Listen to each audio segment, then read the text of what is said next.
Everybody, it's Cinnamon Cooney, your Sherpa, and today I'm going to be showing you how to paint her front porch. This is a really fun, sweet, slightly impasto painting, and when I say that, what I mean is that we're going to apply our paint thickly for some of the flowers and applications to give it a wonderful texture, and that's really about the kind of paint you have. So this painting is really best for heavy-bodied acrylic paint, but of course you can do it with any acrylic paint that you have. On the mic is my husband, John. Hi, guys. He's going to be tracking me with our cameras, and I'm going to be explaining every step of how I create this. The idea being that you get to paint this for yourself at home to hang on your wall. Now, if you check the description below, boom, boom, boom, boom, boom, there's going to be the little word more and some dots. Depends on the device or tablet or how you're signing in, but it opens up and it gives you a lot more information. It gives you the complete materials list. I usually update right after with every brush or tool that I use. And then if we see if there's any more information that I need, I may add it there. Always come back and check those pinned comment posts because sometimes it's a way I come back and maybe address something that came up during the live. I'm really excited to have you guys here. It is a 3-hoot, but I'm hoping for a chill 3-hoot. And that's sort of our way of saying of our paintings, which are focused towards beginners, this is one for a very confident novice artist. You're not painting without the tutorial yet, but you're familiar with some of the terminology. That doesn't mean that I won't explain this thoroughly and that if you're very brand new to painting, you won't get something amazing out of it. I'm going to sip my coffee, sippy. This is exciting. It is exciting. It's a very unusual day, but right now this month, even though we're on an unusual day for us, which is a Tuesday now, what we're doing is we're doing St. Jude Play Live. So we're raising awareness for the St. Jude Children's Research Hospital. This is a really wonderful program. They are dedicated to eradicating childhood illness. They never charge any family that comes into treatment with them a single solitary cent. No family ever leaves with the bill. And they take children from all over the world. So this is so beneficial to all of us. And if they cure or learn to treat an illness, they release that treatment, that cure to all doctors in the world. It becomes open source. So if you're trying to kind of punch cancer in the face, this is a really great way to do it. And we have a lot of ways that you can support. I'm pretty excited about the project. I'm going to sip again. Oh. I'm into it. Let's start, baby. I am ready. Are you ready, babe? Yes. All right. We're married, so that's appropriate for me to talk to him that way. Okay. Are you ready? I'm ready. So I have a 9x12 canvas board here today. We have a couple wishes, and I have some of it laid out. I provide traceables of the image with these types of lines. So if drawing is not your thing yet, you won't be overwhelmed by the project. There's a wish for Vicky. She's wishing for her dad to recover from shingles and a fall. And I got to tell you, shingles is just one of those unfair, weird things in life that can come up. And so I just wish everyone everywhere some recovery from shingles. We have one for Sylvia for her daughter. I'm not going to go into specifically what this wish is about, but what I would wish for her daughter is I would wish justice, and I would wish her to find peace and safety, to know she's okay and she's safe and she's going to be all right. I also have another little wish for a little brush from Scarlett, her little brush guy, just that she's healthy and she's okay. Our own Anne is going in for knee surgery today. Anne's a regular viewer. She supports everybody in art on YouTube. She's amazing. So we're wishing her just the best doctors and a quick recovery. Pam is wishing for healing of mind, body, heart, and soul, and also for members of her family, 2 specific members. And then there's a very special wish for a survivor of childhood leukemia, who's now a wife and mom. Just a wish for a really successful surgery for Becky. And so that is the love that we have in the canvas today. And I did have a last minute wish added in about a treatment for Lyme and a cure for Lyme. Actually, I saw something on Kirksagast that gave me a lot of hope for that recently. So that was kind of cool. That's another YouTube channel. If you're not on YouTube a lot, or you just come here for the free art lessons. So our materials, besides being in the description below, I don't always put out every color at the beginning because they'll dry out. It's very dry. Acrylic paint dries pretty quickly. That's its good thing and its bad thing. The colors I have out to begin my painting are cadmium yellow medium, yellow ochre. I have phthalo green, ultramarine blue, phthalo blue, burnt umber, burnt sienna. I've treated myself to a little zinc white that I just got on my finger. It's a much more transparent white. I have a little titanium white here.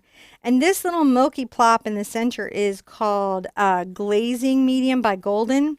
Now, this particular product, this one product, and it's listed in the description, is a slow drying extender. Now, there's a lot of slow drying products, but they don't let you glaze. And there's a lot of glazing products, but they're not slow drying. So this is the one that I know of that's a high performance like extender. It's slow drying and it lets you glaze. And that's why I recommend it. But you can just use water. Use what you have. Don't not paint because you're missing a color. Hmm. Right? When you say that. Yeah. Ooh, I want to say thanks to Angelina Merkel. Oh my goodness. Thank you.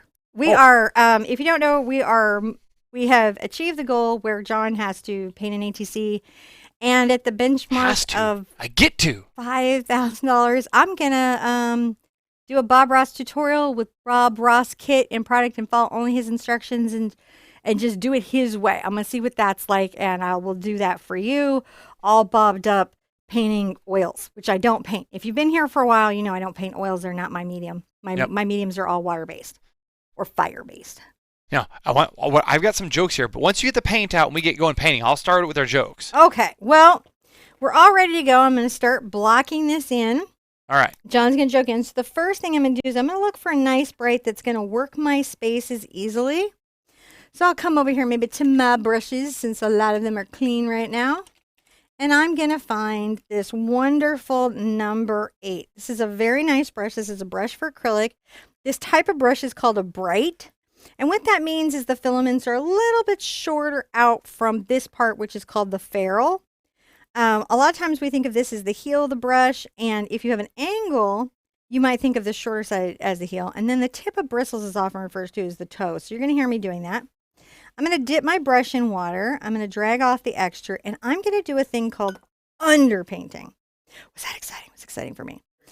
So first, I'm going to get just a little of my fast drying ultramarine blue onto my brush, just a little bit, and I might sneak a smidge of my yellow ochre into it because there's a slight green cast to the sky. You guys may not be seeing, but it's very, very prevalent for me. And I'm going to pull a little bit of this in. I might grab just a smidge of the phthalo. The interesting thing about this sky is it's not really ultramarine or phthalo. But look, guys, if you don't have that color, don't worry about it. Just use the blue that you have. It'll be fine. Now, I've written on my canvas with a watercolor pencil. And that pigment's going to come up. And I'm expecting that. And I don't mind. And I'm going to take this right down to the horizon line that I'm going to put right here. So if that's almost the exact middle point of the canvas. If you have the traceable, all these lines are there and you can kind of see how they're laid out. So you have an easier time laying them out on your canvas. Again, I just come here and make sure this is all worked in. Happily, happily, happily, happily. Like you do. Just a nice little sky distantly in the background. And I'll bring this down a bit so my bushes can be playful. You want playful bushes, don't you? I like shrubbery. Do you like shrubbery? I think it's just, from watching, I don't know if it's too much or not enough British television growing Too much, up. for sure. I'm taking my ultramarine and mixing it with a little bit of my phthalo and, interestingly enough, a little of my cad yellow. Not my cad yellow, my yellow ochre, because I don't want the brightest yellow I can make because it's not so bright back there. So this is distant. This is far away. This would just blend into the sky a little bit. And here I am. I'm on the corner of my brush. And the way I'm going to paint these little bushes in is I'm going to just make this nice little random tapping motion. I'm going to come back and be loose. This is a very expressionistic painting.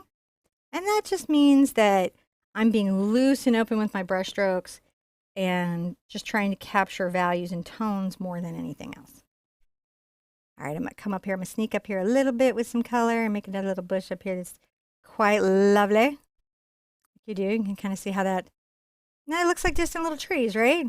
Some distant little shrubbery. And the trees blend into the wet sky paint. And what that does is that gives you a very, very little distant sky. Now I'm going to get a little more green on my brush. And I'm going to sneak a little of... This is my burnt umber. And to sneak a little of that. I still want it quite grayed, so I'll grab some of my titanium white. And I'm going to come right here and I'm going to just add this darker, still need it just a little bit darker. Yep. darker color back here to say, oh, there's a slightly more forward bush. He's cheeky bugger. Cheeky, yes. He's a cheeky bush. Oh, Cheeky bushes. have You got to you watch for cheeky bushes because they if can he's mess going to with be your cheeky, paintings. he's going to be shrubbery. It's going to be shrubbery. Shrubbery is not playful. It's proper. So, I'm going to get a little white into my blue color that I mixed earlier. Right? I got my little blue here. I'm going to get a little more white because I want to lighten a little bit above my bushes, my sky, just so that there's some nice values. Can you see how we're doing that? mm-hmm. That's going to make it feel like there's just a little bit more going on in the sky. And you can see me, what I'm doing here is I'm brushing back and forth. I'm making everything a little random, right? And I may even come back with a little more of my mix of phthalo and ultramarine just to darken it up. If your paint's drying on you, if you're in very dry conditions, I happen to be in super dry conditions at the moment.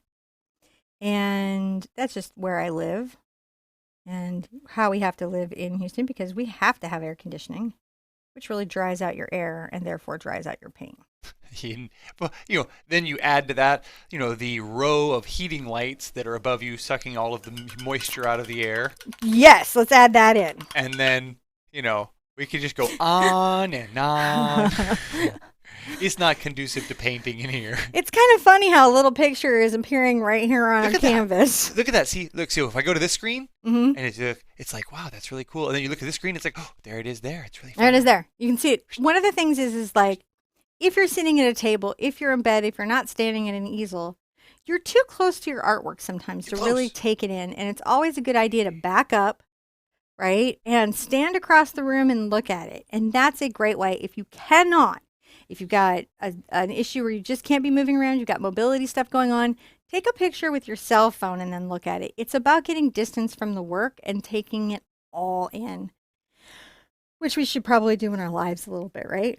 We should all take time to breathe.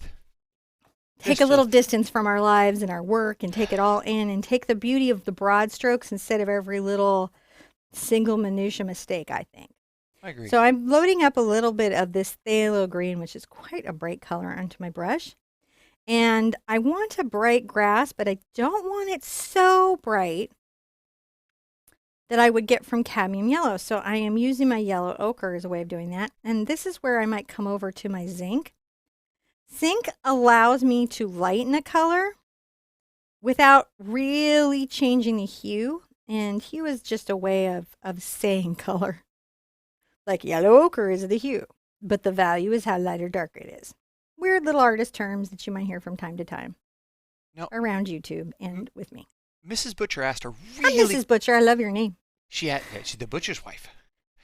She has a really good question. I love a really good question. So you can underbind if you use too much water with paint. Yes, you can. In certain circumstances, you can. Okay, but the question is can you underbind if you're using glazing medium? If you use too much glazing medium? No, and that's the purpose of glazing medium. Okay. When you use a medium, it allows you to change the viscosity and transparency of the paint, right? So viscosity, how thick it is, and then transparency, how opaque or if you can see through it or not. When you use water, you're breaking down the polymer and you are fighting the nature of the paint, and it cannot bind, and sometimes it won't bind. The exception to that is if you do work on a very absorbent ground or paper. And when I say ground, it's a special treatment of your surface for that exact application. Traditional canvases and traditional applications of acrylic, you don't want to thin with water more than 30% in general. And the cheaper the paint is, I would reduce that amount of water. A great paint, it can take a 30 to 40% thin. Like a great professional paint. A very economic student paint, man, I will dip my brush in water and wipe it off on the paper towel. I need all the pigment, all the polymer on those. So it's really what you're painting. I'm going to rinse out a little bit. You can see I've got this going in my little jar here and drag off extra. And I want to lighten that green square because I feel like it's just so saturated. So I'm going to grab my zinc. This is a little kind of fix you can do if an area gets too bright. And I'm just going to come over my paint with the zinc, and you can see it does tend to lighten that up a bit and gray it and push it into the background, which is what I want. Things that are far away are not very saturated in color. They're not super bright. And it's actually really hard to paint bright objects far away without desaturating them, even if they're not, which is sometimes true. Now I'm going to start blocking in the values of all these little areas, these little squares that I have out. Let's start at the bottom and make a nice deep green brown. Does that sound fun? Yeah. I don't know if it sounds that fun for you, but it's fun for me because I get to paint. I'm still on my number 8 bright. And the thing I want to say about when you look at this painting, some of the painting, is done in these very thin brushstroke techniques, and then some of it becomes quite thick. And you can make thick painting techniques with palette knives or brushes, and we'll talk about all of that. So I'm going to come down below here. And I'm going to get this very, very dark area. This is where I'm going to have my grass and some of my wonderful Bougainvillea falling down. I love Bougainvillea. It's one of my favorite flowers. I grew up with it. Super poisonous. Don't eat it. Don't burn it in your fireplace. Just a little safety tip you might not know. Not good for your pets or horses or birds. Really, any living thing should not eat Bougainvillea. Now, this painting would be considered more impressionist or expressionist. Mm-hmm. Yeah, it's loose. It's about experiencing the moment, not like locking it down. It's about how you felt looking at the porch more than the actual porch, if that makes sense. Well, that's I'm going to add a little brown to my brush and do my next stripe. Yeah. Can you talk about, for people who struggle to be more impressionistic or expressionistic, what can they do? All right, and that's a natural thing. One, be very forgiving of yourself, right? Sometimes I see you guys in our Facebook group and you're like, I just can't loosen up. I'm so mad at me. Don't be mad at you. That's not going to help you paint. What it's really about is value, right? When you start to lock down your values, you can get away with less of the detail and you can capture the moment. When I say value, I'm talking about the grayscale. How light is something? How dark is something? And you try to approach an impressionist painting with how few brushstrokes can I put here and still capture essentially everything I have to capture. And the movement is a reaction to, well, one, photography, and also to the fact that people were painting outside. So those combination of those two things started to create kind of a wonderful snowball that pushed forward the impressionist movement. And I don't know if you've ever painted outside, but the light changes every 15 minutes, so you can pretty much only get an impression, right? It's just all you get because the shadows move. So I'm just doing my brown right here to show that little brown board, and then I will add a little of my ultramarine blue to my brush. Now, you said that the camera, the photograph played an important part of this movement, yeah? Yeah, the photograph definitely influenced artists to move away from high realism. A couple of reasons why. One, photographs really kind of cover realism, don't they? They got it covered. You don't really need that so much. Yeah. So portraiture and a lot of the, if you think about like the print market, like illustrations, newspapers, anything that required an accurate rendering from artists, which was a tremendous amount of the jobs that you might have, right? Because you could go into a decorative painting industry, you could work at a glass painting, you'd be in that. You could go into those industries where you're making illustrations for medicine, for books, for newspapers, and then of course portraiture, which is at that time a lot of artists' bread and butter. No need for it, and everybody can just get a picture now. And of course it was new, so what would everybody want? They would want the new thing. Who doesn't want the new thing? I'm going to add a lot more brown to this mix where I've got the blue, and this is the ultramarine blue, and my burnt umber, which you can see is a lot more brown than my sienna. I'm going to mist before my paint skins, which is drying on the palette. And I'm going to make a nice light kind of gray color that I will paint for in between my fence posts for when I'm putting in the slats. I'm just making a nice little gray color. You see my little gray color? I'm all still on my number 8, aren't I? Oh yeah. It's, a lot of times when you're painting Impressionism, you don't actually change your brushes that much either. Another little hallmark of that whole period. I mean, and I'm not saying there's not a lot going on. There's also coffee was a big factor in just everything. Just you have no idea how influential coffee was. I do. I absolutely do. Just a lot of things happened around the world in inventions and work. Trade was improved. Pigments were easier to get. People were communicating in different ways. Schools of art were changing. The traditional modalities of art were evolving, as they should, because our world was changing. When your world changes, artists tend to adapt to the world that they're in. I'm actually seeing a bunch of that happening right now in trends, and it's super interesting to see the changes creatives are making out there right now. Like right now, the things that are happening where artists are responding to just even selfies is fascinating to me. I don't know if you've noticed this, but there's a whole thing with the faces being blocked out. Right? That's this big now. Don't show the face. Cover it with flowers. Cover it with leaves. Distress it. Tear it. Move it. Alter it.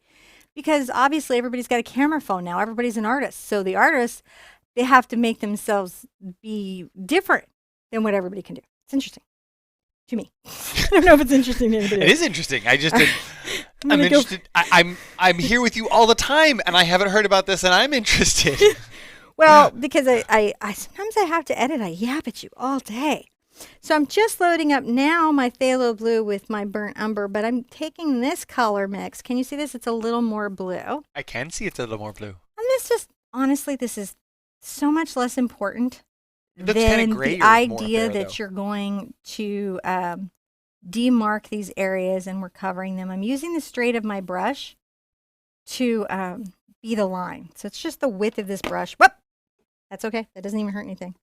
That was clumsy, though. Drop the brush. Drop the brush. But for the wrong reason. Not like, oh, I'm so good at painting, I dropped my brush. But we're like, oh, no. I am clumsy and I dropped my brush. And see, this is Combine exactly why we joined Derp Squad. That's right. I'm going to need a coffee break in a minute here. I've been powering through my areas, huh? While you're thinking about that, I have a joke. Yeah, because we got to give jokes. People have done the donations at the joke level, so they get some humor, man. And now see, here's the thing is I'm not sure how to pronounce her name. I'm not sure if it's Versace, but it's one letter off. So it could be Versace or Versace.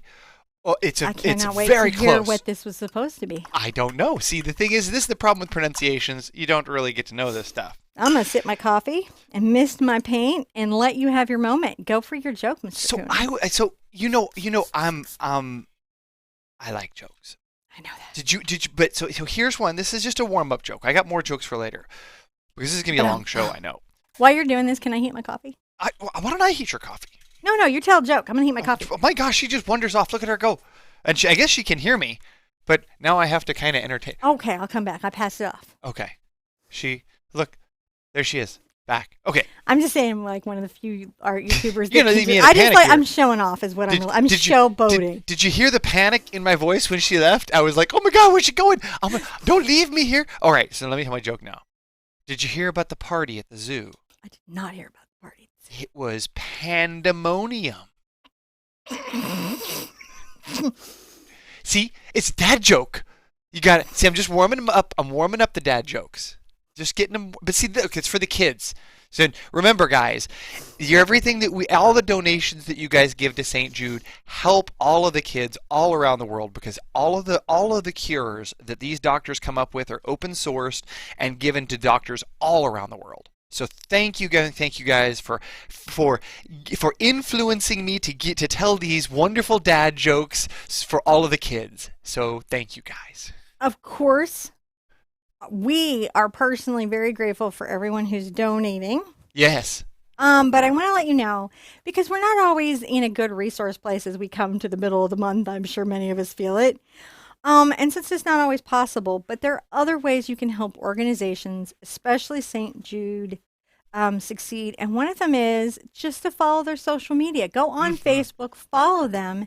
And when you see a story that touches your heart and you think your friends, your family, the people closest to you would resonate with, share it with them and start a conversation about how we can make the world a better place. And that doesn't even cost you anything but the little share button. So don't feel like, oh, you've got to pony up, because that's not always possible. Sometimes, budgets are thin. I Hmm. totally get that, as is John. Budget? What budget? That is not our lives. I, I, I have the Disney dream, but not the Disney budget. But you know what? Walt didn't have that budget either, so it's okay. We all work I it know. out. We're on a Disney kick lately. I'm just rolling with it. Rolling with it. All right, so I'm going to paint these other little interesting areas of values. The first one that I can actually kind of work is this around here, which is around the shutters. I've got the shutters and window and the overhang. Kind of an interesting space. And it's interesting when you see like the overhang that it almost has a weirdly yellow cast to it. So I'm going to take out my yellow ochre and a little of my burnt umber. And that warms it up. Can you see how that's just sort of warmed up?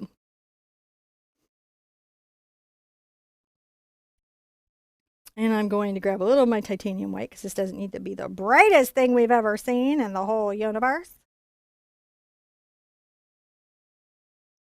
And I'll just come up here and take this nice little beige color and just come right across the top of my canvas. Now, some of how I'm getting away with this is I have a very stiff brush. This brush is for acrylics. And it is true. I've been actually hearing from some other artists that work in other mediums saying, oh, well, this is really cool. Because they've been also looking for a super stiff brush with good edge. It's hard to find, I got to tell you. So that's how I'm getting these nice crisp edges without tape. If you really, really don't have a good brush and you wanted to paint this, your trick would be to use a low tack tape. Low tack, it just wouldn't stick to the canvas that intensely, but still seal it. And that's how you get a nice line when your brushes are crazy. Because that happens too, guys. We get crazy brushes and then we're like, what is going on? For the next section, I'm going to get out my burnt sienna. I'll just let it go right into this blue mix that I have here. I'm not that concerned about it. Right, so that's just the ultramarine that was over here.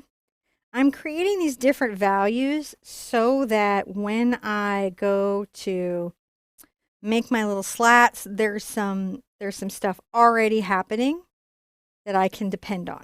Getting a little more of my ultramarine. When you're landscape painting, if you don't have ultramarine in your paint box, it's kind of a good color. It's a very hard color to work into acrylic paint. It easily if you overgrind an ultramarine, it will start to go gray. It just isn't pretty. So there's a whole process about how the pigment is milled, and then it doesn't want to go into the acrylic polymer, and so how they will create that is actually kind of a big deal for acrylics.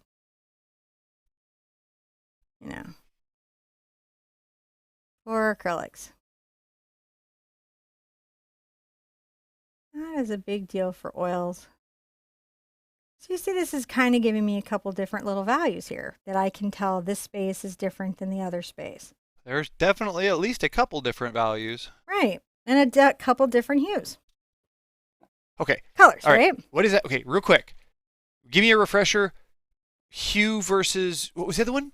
Tone? Okay, so we have hue Yeah. and color. They're kind of the same thing. We're talking about the color of the paint. Okay. The tone, right? When Yeah. we're talking about tone, that is, I believe, when you lighten with white and you shade with black, but we're still talking about value, which is how light or dark something is. Each specific term refers to whether or not you're adding a white or a black to it. Now, I wasn't trying to put you on a pop quiz, but I knew that you knew it and I couldn't articulate it. And yes, so there you go, straight from the Sherpas. Whatevers. I'm going to widen this up a little bit. I just want this to be a little wider than what I sketched it in. Sometimes when I freehand these things in, it gets to be a little bit of a thing. I just use my T-square to get this blocked in, and the little drawing is a guide system. Let's see, there we go. We got that happening. That's not too bad, right? No, not at all. Not at all that bad. All right. Now, What does the Sherpa ponder? I'm trying to think how I'm going to make this as easy for myself as possible. Because you haven't painted this yet, have you? No. This was a photoshopped. No, actually, this was a licensed. I got Oh, a permission. licensed. Okay. Yeah, this was, I mean, yes, I edited and photoshopped it, but since I started from somebody else's starting place, of course, I have to get permission and a license. I'm not suggesting that you have to at home. Don't panic. Don't freak out, though I highly recommend it. But there is a big difference between having hundreds of thousands of followers on a social media platform like YouTube and what you do in your private home. I mean, honestly, it would be really weird if Disney knew that you painted Mickey in your private house and hung it on the wall. I would be so concerned about so many other things besides copyright. Oh my When gosh. you're Yeah. done. They should not be looking at you through your TV. That would not be okay. You should be able to do those things for yourself in your home how you want to. But this license would extend to all of you to paint along with me. So you guys are covered on this. Now, if you were just, Pam was asking if she was going to, at home, just wanted to paint an old photo of her own, would you suggest she start with a tonal study? Okay, so if you're going to paint a panel of your own from your own photo, I would highly suggest a tonal study. Okay. In fact, I would suggest two things if you're not very confident about working from photographs. The first thing would be to definitely do a tonal study, which is what we're basically saying is that she's going to paint with few colors, monochromatically. Black and white is fine. A lot of people prefer that, the warmth of umber, sometimes called an umber study. Any of these are perfectly good. And that gives you a sense of the value of things. The other thing you can do is you can print out your image in black and white. And if you print it out on glossy paper in full color, you can practice mixing the colors by painting directly on the photograph and make sure that when you get to your color mixes, you have what you want. Hmm. Some thoughts that I have on this. All right, I'm going to get a little of my brown, and this time I'm going to come into my burnt umber. I'm going to grab just a smidge of my ultramarine and some white that we have here. And I'll just, so the lower part of this window, right? We've got these sort of curtains, don't we? And they're sort of expressed very loosely in this window, blocked out. Maybe here's this is going to go up. And you may be wondering where the crossbars are. And I have to tell you, in my experience, it is a lot easier. I'm going to come right across the top here, guys, with this brown. Just a ton easier to do them last.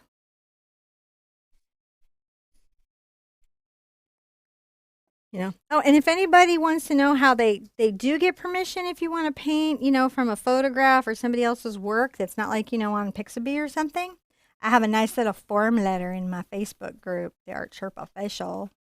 So you can just like fill in the names and maybe some of the personal details. And that person will be like, oh, they're so nice. So I'm going to go ahead and I'm making this little mark. Can you see it's like sort of the middle of the window? I'm a little above where the center beam will be, and I'm a little bit down, loose open stroke. I'm going to rinse out a bit. I'm going to add the weird little sky reflection colors and then some deep shadow right here. And it's at this point that I think I will put out a smidge, a scotch, some of my Diox purple that you may have seen listed in the description. This also makes a very nice base to my flowers and for my shadows and stuff. So I really enjoy it. It's a good time for it to come out. So first, I'm going to go ahead and get my green and my yellow ochre that I've been using earlier, right? Get a nice little bright color that I might like. If I want to, I can tone it, like knock it back, right? Shade it with a little bit of this burnt umber. Let's go. Get some white in there. Oh, that's good, right? Here we go. Let's put a little bit up here in this window. This is whatever this window is looking at, it will reflect. And so some of your composition, whenever you're working with glass, needs to be about the reflections that you may or may not have. I'm going to come around my brown and do a little point. right? And then I will make this sort of like downward little angle as if there's some sort of perspective going on. What's wonderful about this type of painting where you can be so loose as I am being right now is that you're not going to get in any trouble with what you're making. Yeah. Now I can get right into my Doc's purple and I'm going to come get my burnt sienna. This is how I'm going to get this color. If you've painted with me since the beginning, you'll know this is the background for the fox. Not that that's super important, but fun fact. Yep. I'm going to come under here and this is all going to be that nice deep shadowy purple. Isn't that fun? We're just being loose and relaxed about it. Taking a deep breath, letting it out, right?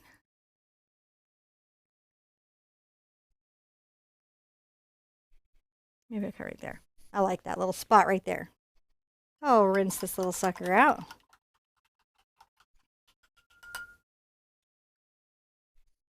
Rinsey, rinsey, rinsey, rinse. Okay, now I'm going to do my little blue sky here. So I'm going to just pull out my ultramarine with a smidge of my phthalo, because I know I don't want full phthalo. That's going to be overwhelming, isn't it? I'll come get some of my white. That'll make a nice little sky color that I can utilize right here. And we'll just put it in with this nice big break. So we haven't even switched brushes yet. Isn't that fun? I'm going to zoom in a little bit. Can you, next time you go and load the brush, just show how you did that? Okay. How I think that I want to get a little closer on that. I would love to do that. I got to put this back up here. So I'm going to put a board back up top, and so I'm going to get into my burnt sienna. Now, my paint's drying, and I don't really want any water, so I'm going to load a little of my glazing medium in there. When I'm loading a brush, I will tend to pull it from the product. It's kind of sometimes referred to as like a landing strip or a runway. But what I'm doing when I flip the brush and pull it away is I'm putting the product into the bristles. Now I'm going to go get my burnt sienna that you might have. You can always add a little Dox to it. And see how by pulling it and flipping the brush, I've loaded it? That's a lot of why my paint goes far. Let me see that load there real quick. It's messy. It's not perfection up in here. Yeah. And I'm okay with that. A lot of times oil artists will be much more meticulous because any little bit of color can really impact their world. Let me go ahead and pull this down. I'm going to grab a little white on my brush just for a feeling that I'm having, and I'm going to pull this down just a bit because I want that to feel just a little implied curtaining. Does that make sense to all you guys? And then I'll get just a little bit. I'm going to take this color. See how I'm doing? On the window. Oh, yeah. Pull it down. It's going to make a nice difference later. It'll make that window look a little bit better, which you might want. So that's looking pretty good. I've got some shutters I've got to put in. And for my shutters, I'm going to take my phthalo green and my Dox purple together. Another amazing color combo that people often don't think of. Because why would you? It's so weird. But look at that amazing color. It is amazing color. And it just creates a beautiful shadow. Who doesn't like a beautiful shadow? Well, maybe somebody, it could be just really upsetting. Well, if there's someone who doesn't like a beautiful shadow, they're probably hanging out with the people who also don't like $100 bills. Oh, there's a bunch of those people. There's a bunch of people who are not fond of money. I mean, you're never, ever, ever going to please everybody all the time, right? I hope you're not painting and putting conditions over yourself that, other people like it, how anyone is going to react to it. Honestly, all your work should be about reacting positively to your own artwork and validating and celebrating your own creative journey, especially at the beginning. A lot of times it's so easy to get in a confidence spiral around a painting. That's one of the wonderful things about, I think, this art is this is artwork you guys get to hang on your walls and see every day. So when you paint it, it's very personal. Yes. And so it reflects your journey, both painting it and, like you said, every painting is a reflection of the artist, right? Yeah, all art is self-portraiture. on some basic level. And that's why it's so important to not really criticize your own art because you're talking about yourself. Critique it, but don't criticize it. Well, and maybe in the beginning, don't even critique, just evaluate. Just Sometimes, assess. Do something softer. Assess. sometimes making the first rung is the accomplishment. Right now, if you're new to painting, just completing paintings is the accomplishment. Yeah. That's the only way you're going to grow those art skills. And you probably have some ideal set in your mind at the beginning of what is a good painting that you've arbitrarily determined along the way. I give this piece of advice to all new painters with Ernest. Be proud of the first painting you paint and complete and save it, because when you look back on it, you're going to be even prouder. And proud of your courage about starting, and you'll look back on that journey. It's precious. It's more precious than you know. It really is. I get asked a lot about what I feel about teaching beginners, right? And I could not be prouder to work with beginners. They are, to me, the most noble of artists. You got to be really brave to start. You got to be so brave to start. And you have to really work through probably a lifetime of all kinds of stuff that you picked up that probably you shouldn't be doing, like picking on yourself. Thank you for being so brave, all of our wonderful community. I'm going to do the I'm getting all misty the thinking shack about gif it. wiggle. Let's all do the shack gif wiggle. The what? So there's a gif that's got Shaq and a cat, and they wiggle at each other, and I really like it. Oh. Shaq. It's a famous gif. I'm not being that obscure. I don't even get to watch pop culture anymore. All I do is, well, make videos, watch videos, and play some WoW. I have some guilty WoW time. I'm going to do some crazy... Well, no, probably don't need to. I've got a little palette knife. I may do some of my work in palette knife. I like doing that. Not all of it, but some of it. I'm also going to be doing some thick applications of paint as I layer this up. We've got some brush work yet to accomplish, so there's a little bit to do. So we've got this fairly well addressed, right? We've got to get this space in so we can put our potted plant in and our chairs. We have to get our fence in before we can do our Bougainvillea, and we've got to do a little bit of our stucco plaster before we can do our grass. And our grass has to also come in before our Bougainvillea. And so something that we know about this painting is that chances are we're going to be putting in our Bougainvillea last. When I'm looking at a painting, I try to look at the way the objects are layered and make sure that whatever I'm creating, whatever I'm painting, layers those objects in a way that I can get to them easily. And so that's how I kind of make a little triage plan about how I'm going to paint a painting. The next little part of what I'm going to do, I think I'm going to do with a number 2 bright. I'm going to find me an awesome number 2 bright. This is an awesome number 2 bright. See how small this is? So what's wonderful about this is that it's going to help me make, I'm going to just get my glazing medium into it so that the paint isn't drying into it. It's going to help me make my slats on the window and all kinds of details. I got a little of my purple green mix in there. Too much. I need it to be more white than blue, but I still want a little tinting because no paint on a house this old would be bright. And that is, I would say that's actually kind of a lot of fun. So I'm going to just come across here. Now, if you have a terrible time with straight lines, and I sometimes do, if I need a line to go in well, I might come in with my T-square, which is just this very inexpensive ruler. This is from Artist Loft. I just get these for just a few dollars. They're super helpful. If you don't have this, paper towels are square as well. I'm going to just make sure that I have that first line there. I'm going to wipe off my ruler so I'm not dragging paint all over the place. And I might come in and divide this in half again and give myself another guideline. I'm not going to be too perfect because we're giving an impression, right? I'll come in and maybe divide that in half again. If you are very meticulous, you can measure that out. That would be okay. You're allowed. I am not that meticulous, so I won't.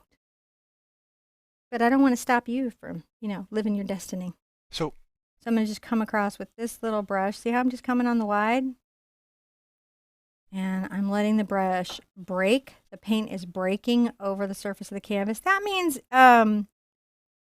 it is revealing canvas underneath, right? Now, there's a really good question that came up about brushes. Oh, I have so many good answers about brushes. What you guys want to know? Why is it, why are there brushes with so many different numbers that don't correspond to each other? Because there is no standard in the industry about brushes. None. Companies just do what they've done and what works. And some companies try to ascribe to the STMD, which is an organization that tries to create standards of performance and quality and safety. But for the most part, it's really company by company thing.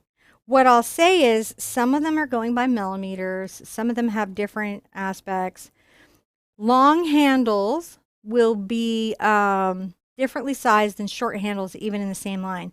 So if you look at a number 6 ruby satin in a long handle, and I'm wondering if I have any short handled, I have a bunch of short handled rubies. I just got to find something in a similar, I might need to get a different one. I won't go into it. Oh, here's a good example. So I have this like number 8 long handle, but this is the size of a number 30 short handle. Right. They're just not related to each other. So, even what I would say about brushes is go out, find the brush you love, touch it with your hand, go into a brick and mortar if you can. If you can do that. You go in, you touch it, you feel it, you find your favorites, and then you find where you can order them. So, but it can't. And then remember, if a company changes hands, it can change their whole product line and ruin your favorite brush. That's happened several times to people. So I'm just going to come across here, and I'm just going to make sure that these are painted in, and Now, then I'm going to do a couple little downwards. now, there are a couple of different standards historically for brushes, but those are like out of schools of brush makers from. Yes, and there's just I can't tell you how rare it is brush making. Yeah, it's like It's like dying art doesn't even begin to describe it. Really doesn't.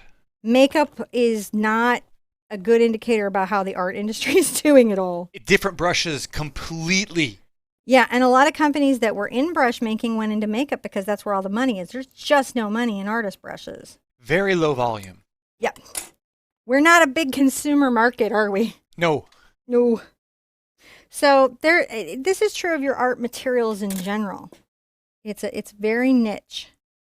So I'm grateful for every company that still ascribes to this skill, and I love my company that makes my brushes, of course.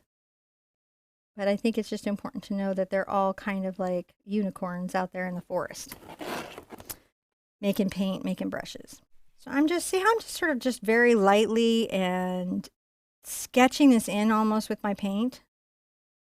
That sketching is very helpful to me because that's going to make it where, I know I'm going to enjoy what I've got going, and it's going to feel soft and impressionistic, and it's going to be good. Now I'm going to come get me some shutters. You guys ready for some shutters? Yeah. Shut up the shutters. Weirdly, I just lost my T-square. That's terrible. I'm going to have to crawl under the desk later and get it. I'm going to go ahead and tint a little of my green with my purple. I really like this as a way of knocking back the brightness of my phthalo green. I'm going to get some of my titanium white. I'll make sure my glazing medium is there so it's not drying out on me as fast as I'm making it. And I'm going to do my outer areas on my shutters. So basically, you're going to want to come around and make an even line around the outside of your shutter. See, just like that. Not real meticulous because we're being impressionistic. We don't have to be all perfect. We're catching the moment. The feeling of a moment. And I think that that's important.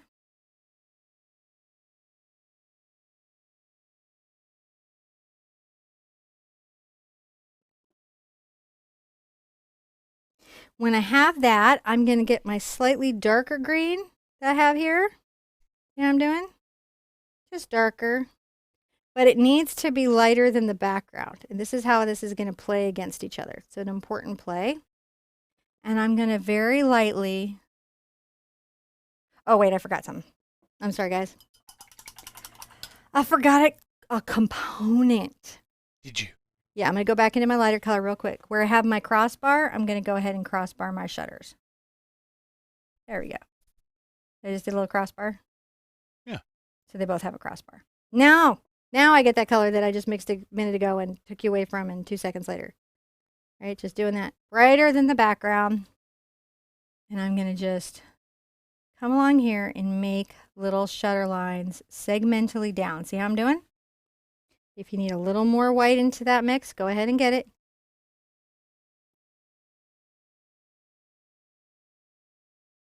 All right. The background color becomes the shadow between the slats. And I'm going to just come down and enjoy that all the way down. Don't worry, got a chair in front of this. There's stuff happening. Doesn't all have to be like the most perfect ever in the world. Because you're perfect. And it's in the wabi-sabi of things that all the greatness happens, right? We got to embrace the imperfections. That's where the beauty lies. As Sheldon Cooper just pointed out. Just saying. Solves all kinds of string theory and all kinds of important use. So it must be a universal law, right? If Sheldon Cooper's buying into it, you know it's good. So once you have that in, you just want to make sure that you've got some value changes between there. If you're not getting your good value, one thing that you can do is you can come back with your purple and green. And this actually almost becomes a chromatic black on the piece, right? And you can even darken some of the slats. See how we're doing? I do. So pop them. If you're not having the value to see something, you either lighten one part or darken another. Now, earlier on, we were talking about I'm that. going to darken right under here. And a little bit under here. Here we're going to go. Oh, that makes it, when you put that darkened little thing there, that makes it look like there's a level in the window. panes. Yeah. And that's an important thing. You want to do that. You want to be like, oh, look. There's values. Values are... Now, see, earlier on we were talking about St. Jude. Yes, I love St. Jude. I mentioned that we were playing WoW, and Jeep Girl was like, "Wow!" Like, are you exclaiming "Wow" or is WoW something you do? WoW is something we do. And so WoW refers to a game called World of Warcraft, and what I'll do is there's a couple. I've got a couple of World of Warcraft jokes. Do you? So if you don't mind, I'm gonna tell a couple jokes here real quick for our World of Warcraft fans, because I'm gonna make a lighter green for my slats.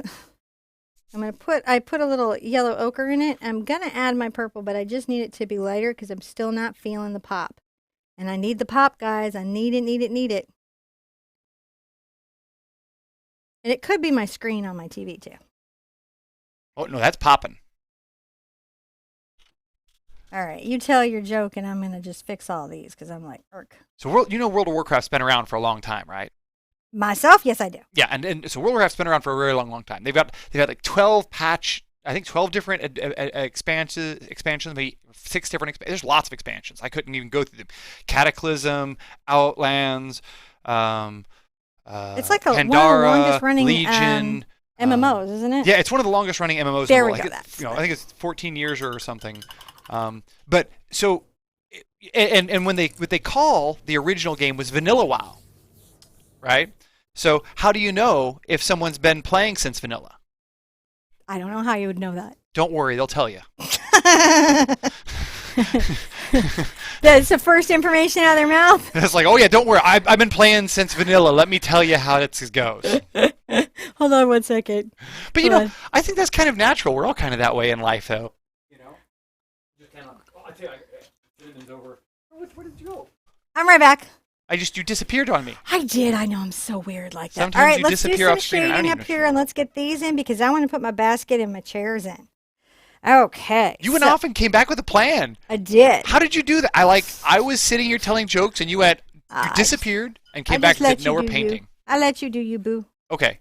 All right, All well, right. let's So I'm paint. going to go ahead, I feel, and I'm going to darken this even. I think the easiest way for me to get through this next segment is to create kind of a dark glaze. So I'm going to take my burnt umber and my burnt sienna. I'm going to grab a little bit of my Doc's purple. I'm going to make this sort of mix. I'm going to grab my glazing medium.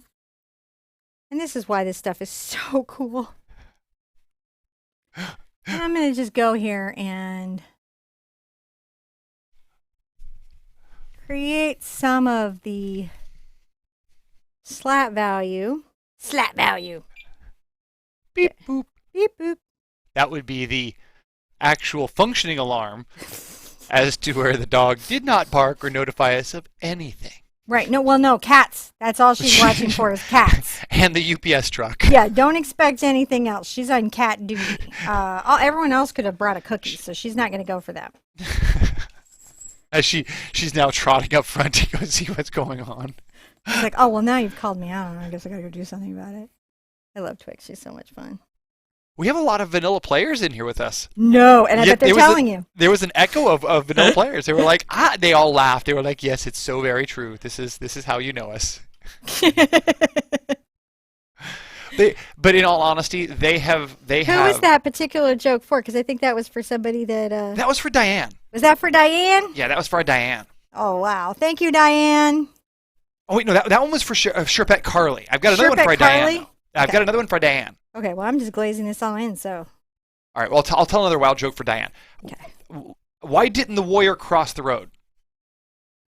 Why didn't the warrior cross the road? No path available.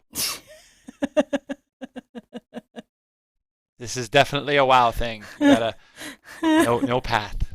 There is no path. It looks like a road, but there's no path. No. I just grabbed a little bit of my green, but I don't care. I feel bad for some of my dad jokes. You know what? You can't tell a dad joke and not feel. If you don't feel bad about telling it, and in some way there's a small part of your own pain when then you know. Okay. I'm adding a little of my ultramarine blue to this mix, and I'm going to do a cool thing here. There's a very fun little cast shadow, and I want to get that. It's really cool, so that's why I took the mix from the burnt sienna, the burnt umber, and a little bit of the diox. I took it over to my ultramarine blue and added some white. Now I'm getting some zinc. I just want to make sure that right here, there's this real cool opportunity for this fun little shadow that we're going to put in. I'm going to break that up so that it's not all neat and tidy, because light doesn't do that for you, except when you don't want it to. So we'll let that have a little dry, and we're going to come up top, and I'm going to make some little interesting decisions. So one of the cool things that you see here is that the porch has a reflection from the grass. Can you guys see that? Mm-hmm. So I'm going to get my yellow ochre. I've tinted it just a hint, a hibbity hint of the green and yellow. I'm going to get my white, and then I'm going to come right back here, and I'm going to just lighten this up with this tint. See how I'm going? I'm going to capture that, and look how light. We're going to just brush it just loosely. This is like, you can almost feel the chalk paint, the kind of like whitewash that the house was done in. I'm going to get a little more white and just really enjoy that. Right, because it's going to reflect, the light reflects up. One of the things about painting, when you really get into painting, especially if you're painting from life, is catching things like that reflected light. Catching that reflected light, right? Yeah. We're doing so good. We're actually whipping through this. This is going to take us not as long as I thought. I'm not downgrading it to, like, you know, a 2-hoot. I'm just saying it's one of our more mellow 3-hooters. All right. So I feel like we've kind of got that nicely put in up there. See how it's just brushed and the paint underneath is coming through and the light's reflecting, and that's an important thing. Now, nearer the house, I'm going to get back into that ultramarine that I have, and I'm going to get a little of my white onto the brush, glazing medium if you need it, and I always do. I don't know where you are, and I'm going to just make sure that there's a little bit of a, right at the corner of the house, that you might have a little reflection, a little bit. Rinse out. And then the other thing I'm going to get that little glazing color I had, but I'm going to get a bunch of white on my brush. And this is going to be this sort of bright color that I'm going to have maybe right here. Be loose about it because this is going to help me maybe get my chair in because I'll have to like paint that blue there. So there's some stuff afoot. And we got to get that in, so like you do. Rinse that off and back to my number 2 to put in quick work of all those slats. How many people were dreading all the little slats on the building? I was kind of looking forward to it. Well, kudos to you, John. Well, I don't have to paint them. I just watch you do it. This is true. So I have a different experience of this entire thing. This is true. Now I'm going to add a little of my burnt sienna to this blue color that I have. See how I've done that? Yes. And they're sort of impacting each other here, and I like that because the brown of the undercolor will be there, but now we have this cool blue. We could even go further and do purple. Got some zinc on my brush. I'm going to wipe that off just because it's a pain to clean later when it's dry. And I'm going to get a bunch of white. But I'm not going to make it a pure white, right? I wouldn't do that. That wouldn't help me. And I'm going to come along underneath. I think even this still needs just a smidge of my burnt. I'm going to just make nice little lines right across.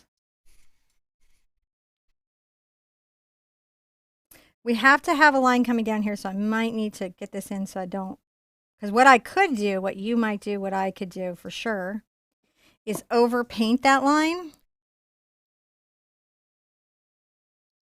and not have the finishing board that absolutely would be put on the house. So you can guys see how I let that break. I'm not, you know, very, very like, oh, it has to be like super, super thick. Some of this is so that when I come in with my thick process for my flowers and things, it really, really pops. Here we go, mixing some more white in, making sure that there's lots of color. I'm going to add my glazing medium so it doesn't dry out on me before I'm done. I'm just going to come right here and just finish now. Well, that was easy. Let's grab another one of those.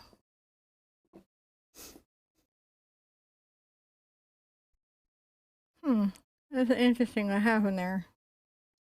It looks like this top board is a little bit thicker, and what the artist did is had that coming down to the top board. So I will do that. Like that's, I guess, the board closest to the house.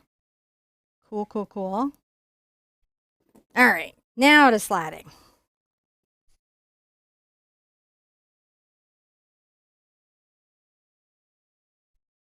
Anywhere you lose your shadow, guys, you can come back and put it back in pretty easily.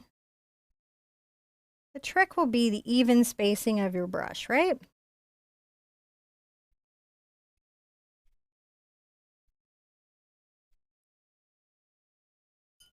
I just got some water on my brush so that the paint would flow off a little easier, getting a little of my burnt umber pigment in there.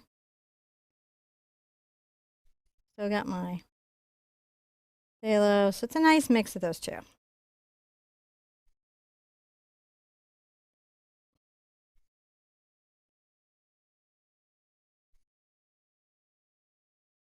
How is that doing? Let's look. Oh, we got some slatting. We've got some aging. That's pretty fun. I think that looks really cool.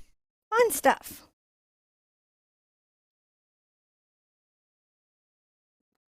I'm going to come do a similar thing on the other side. And I would say that the guidance on this other side, guys, is just to make sure that this slat has a buddy.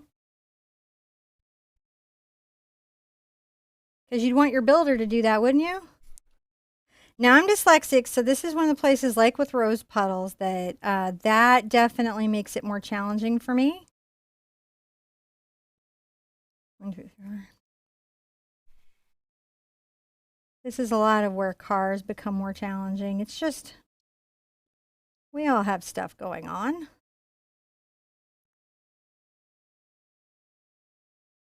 Get those evenly distributed, but close enough that I can finish this out. Getting the paint as I need it.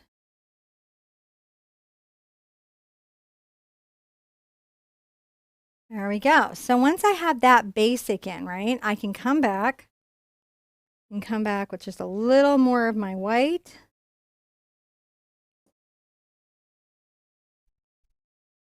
Make sure that these have the look I want. Go over them wherever you feel like you need to.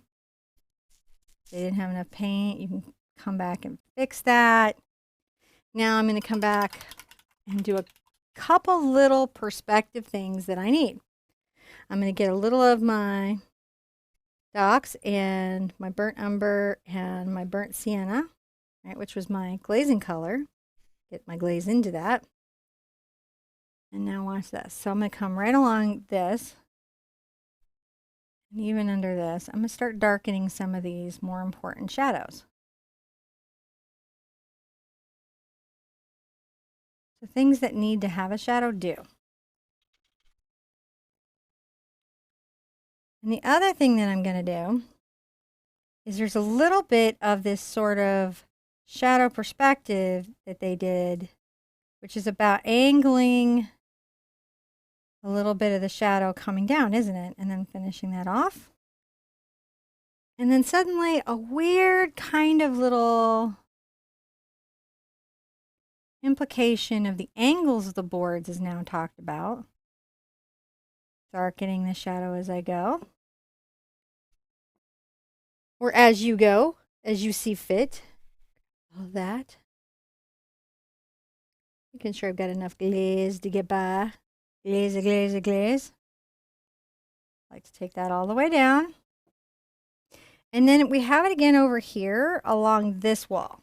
Can you guys see that? Is everything going good for everybody? Yes. I'm going to get these in. I'm going to take another little coffee sip to power myself through this painting. It's going to be so fun. I think you guys are going to be pleased. So we've got this nice little defined shadow here. But if we make that little angled lip, it'll reinforce the idea, the illusion of what we have going on the other side. And we kind of want that, right? So let's see how I'm angling. Helping my slats just feel like they're a little bit, right? I love this part. Yeah, there's a chair in front of it. Yeah, we've got a lot of stuff going on. But I feel like that little touch helps all of that really pull it together. Feeling that I have.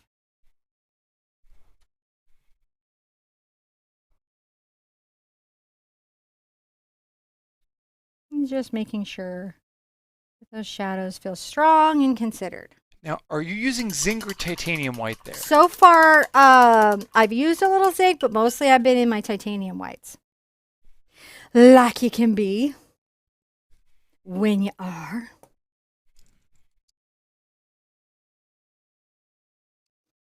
And I think I'm going to come back and I'm going to give myself another little value on this shadow over here. I'm going to come get a little of my ultramarine into my brown and purple. Can you see how I just did? Yes. Get a little bit of that there. I'm going to get some glaze. So it's, I'll blend out. I'll get some of my white. I'm just thinking about what I need between the fence slats. And now I'm going to kind of brush this down. Well, there it goes. Okay. Nicey. See, I'm just implying that texture. It doesn't have to be super neat. We want a couple values that are happening over here. Sort of showing through for when we put our fence posts in. I don't have to worry too much where the Bougainvillea is going to be, but I will loosely sketch it across simply because as I'm painting and having fun with my Bougainvillea, notice like sometimes to get the paint out, I'll go across and then I'll pull it down.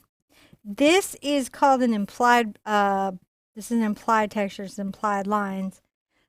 By using these strokes, I'm implying the directionality of something, and that can really help it take shape. And I'm definitely going to add a little, take a little of my ochre and a little of my white. I'll let my purple get into it. Here's the powerful thing. If you use complementary colors, colors that are on opposite ends of the color wheel together, in the correct way, you can really, really enjoy your painting a little bit more. And I'm going to just dry brush this across. Can you guys see how I'm doing that? This is like the stucco, right? That the grass is going to be peeking above. So it's just rough, and I know I've got a bunch of grass, but I'm putting this deep enough so that my blades of grass can be very expressive and still look like they're popping up in front of stucco, like you would if you were grass. But you're not grass. You're not grass. Don't stress on that. Back into, so that was my 8, and back into my 2. Dun, dun, dun, purple to my brown. That mix we like. You know I like it. You like it. We all like it. It's a good mix.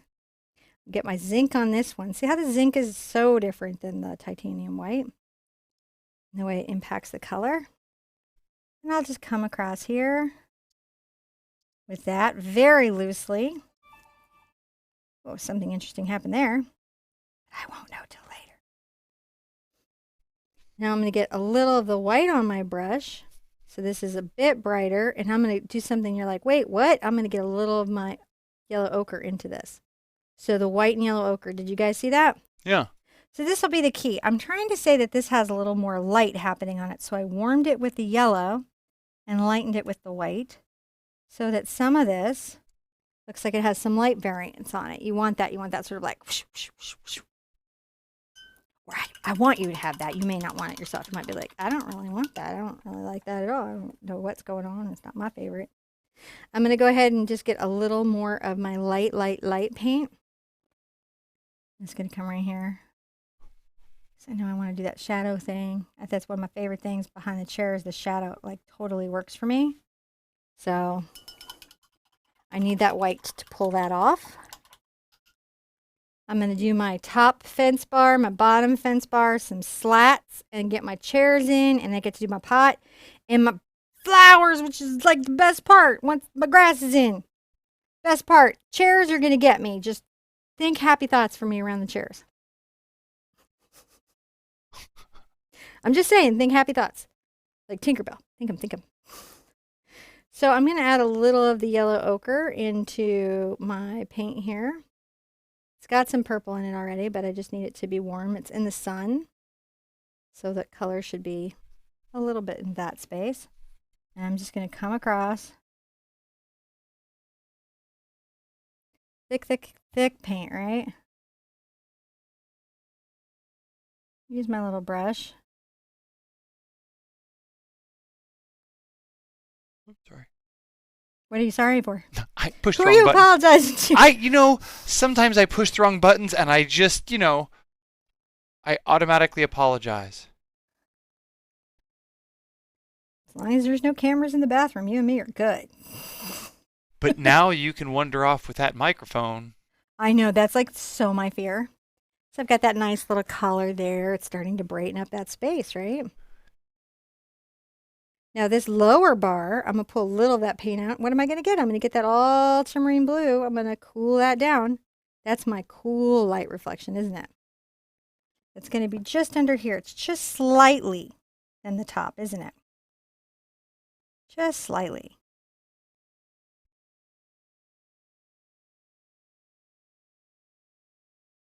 Just loosely putting this across. I'm not that worried about it. Be super relaxed. Super relaxed, super chill, super mellow. Cadmium yellow. Which you should never ever eat.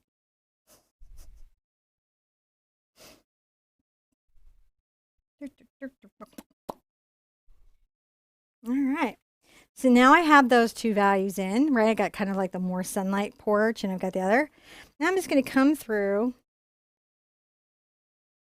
like you will with a bunch of my off-white downward slats. And again, these are still, they're not white. They're white, but they're not white. I have an easier time doing horizontal lines if my canvas is I have an easier time doing them horizontal than vertical. So sometimes if I have a vertical line, I switch my canvas horizontal. That's what I'm trying to say. And now I'm going to get another little line. I'm going to come over a good bit. These are more open because it's a fence, right? Whatever you land on, though, you got to kind of keep going. You can always come back and open it up if you overclose it, okay? And if you're wondering, it is okay to measure an impressionism if you're a person who's like, I just have to know that those are all exactly the same distance apart, or my eye's going to flip out. That's an okay area. You can do that if that is in your nature, and that can be a part of your painting.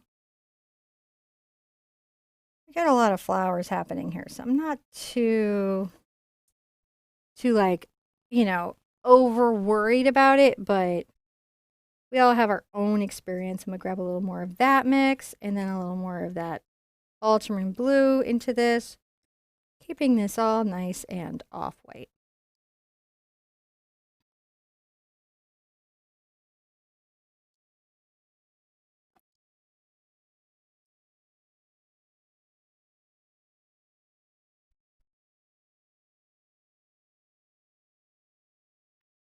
Now, every part of this, you could go back with a very thick coat of impasto paint and a knife. Once you have the basis laid in, even if you're not very used to the knife, you'd still be pretty successful. What am I going to do? I'm going to switch because I am not a good fence builder. What I normally do is put some very expensive tape between the slats and use my T-square to make sure that they are level, but it's like $8 a roll and hard to find, so I'm not going to demo it today, even though I love it. And if you paint a lot of buildings, I would highly recommend getting it. Or geometric abstracts. I don't know, I think we're coming up on needing to do another geometric abstract, all triangular and stuff. We've got a bunch of abstracts coming up, don't we? Yeah.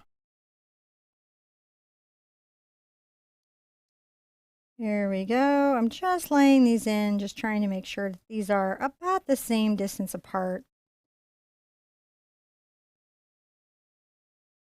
Now, I did an interesting thing. I joined them here, but what I'll do is I'll make sure that there's just enough plant in front of that for me not to be too sure what I'm even looking at.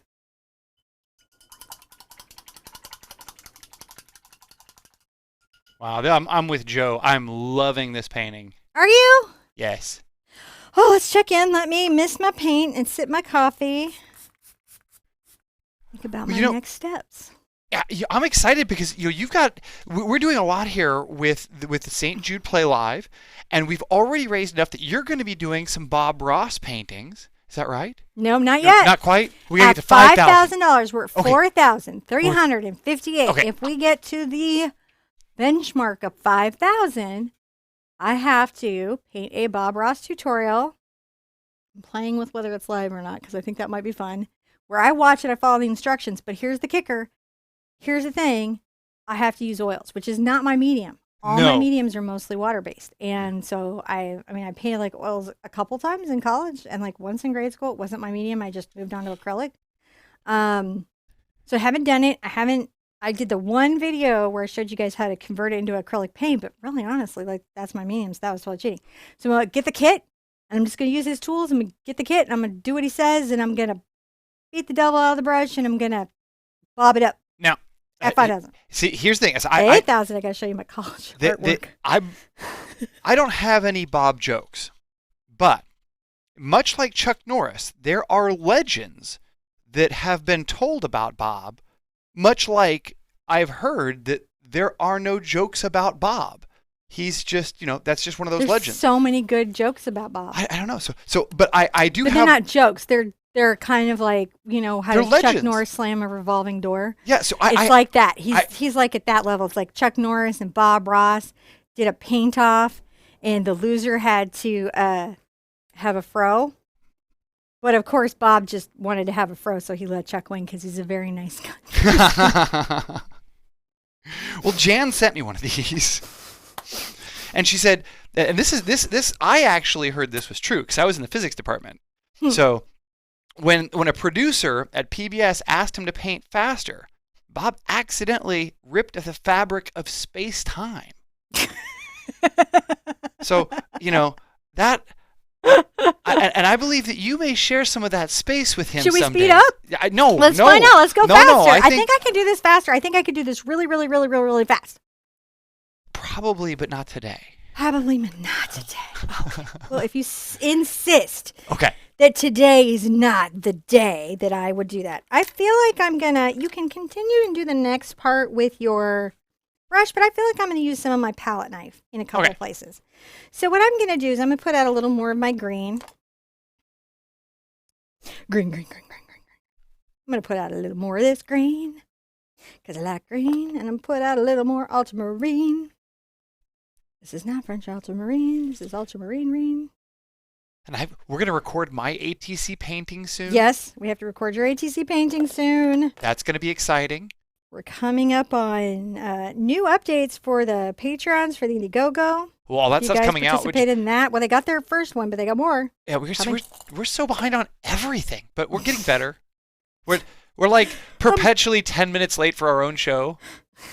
Like we don't know when it's coming, right? Like we scheduled it, we put it up. How come we're always 10 minutes late to our own show? I don't know. Like we will show I don't up. have a good answer for this, but what I am doing is mixing a little of my ultramarine with my phthalo green.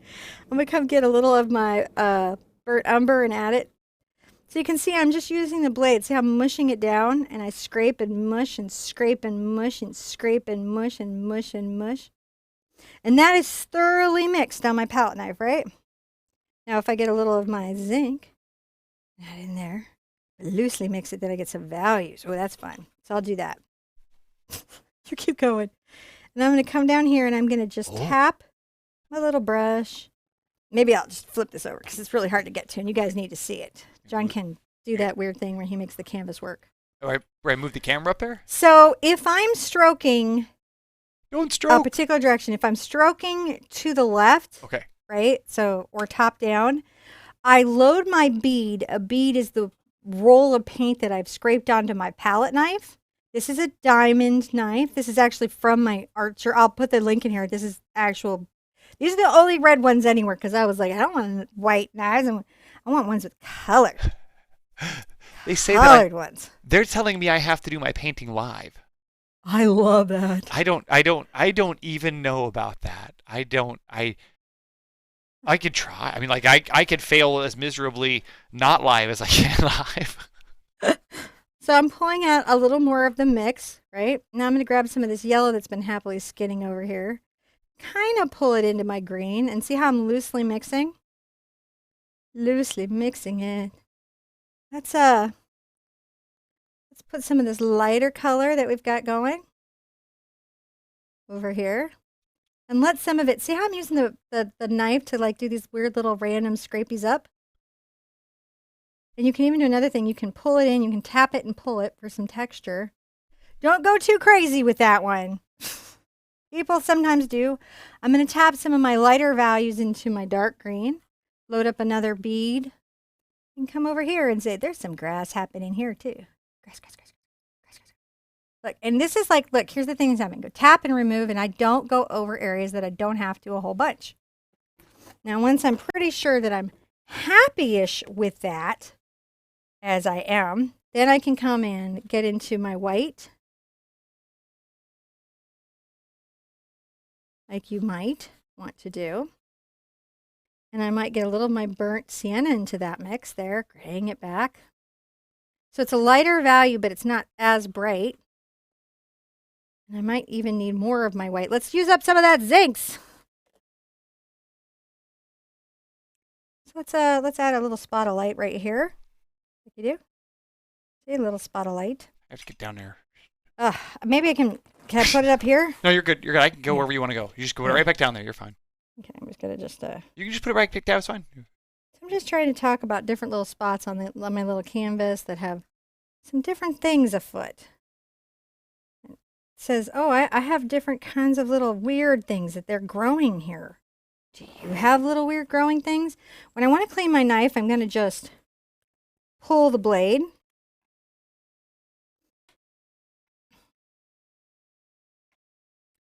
So now I've got my nice little thick texture at the bottom. And that's going to look so good with my Bougainvillea. I'm going to get my chairs in. To do that, though, I'm going to have to put out some more white for sure. Bet you might want to put out some more white for sure. And I don't think I have zinc so much left. I'm going to use my number 2 brush here. And I'm going to go back into that old, reliable purple and brown mix that I like. I might even grab some of my yellow ochre this time into it for this white mixture. Get my glazing medium.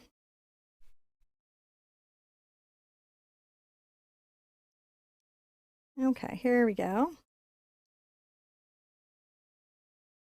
There it is. So this will be the shade part of my chair. Now I'm going to chalk this little sucker in just to make sure I'm happy about where it's going to be. And since I'm using contrast anyways, I'll go ahead and just enjoy that. Now I've got some of the chair starts at here and a little bit of my chair sort of finishes here. And I've got to make a little loop that feels like it's a bit in perspective, like 2 chairs friending each other. If you've got the traceable, then you're totally set. And I'm just a little bit of below the slat up there, so that's nice. That gives me a sense of scale. And I need to make him a friend. And that friend starts about at the window, comes up, same height, right? And finishes a little bit off the ledge.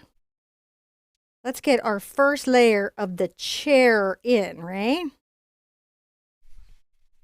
First layer of the chair goes in. First layer of my chair goes in. I'm trying not to bend in on you guys while I'm getting my body positioning. And this back of the chair is a very thick roll. You can move that canvas wherever you need it to be. Okay. Because you're going to track it, you're going to find it. I can just do that. I don't know. It's me that always in relationship to my canvas that I am trying to get a sense of. So this is my darkest value. I can build up all my other values on the shadow that I've got going here. Right. We're actually not that far from done. Is that shocking or what? I think that's a little shocking, but okay. Now I'm going to make my little bar that goes across. It's kind of at an angle because the chair is in perspective, so I'm going to make that similar angle. Don't be too concerned about it. Do the same thing over here.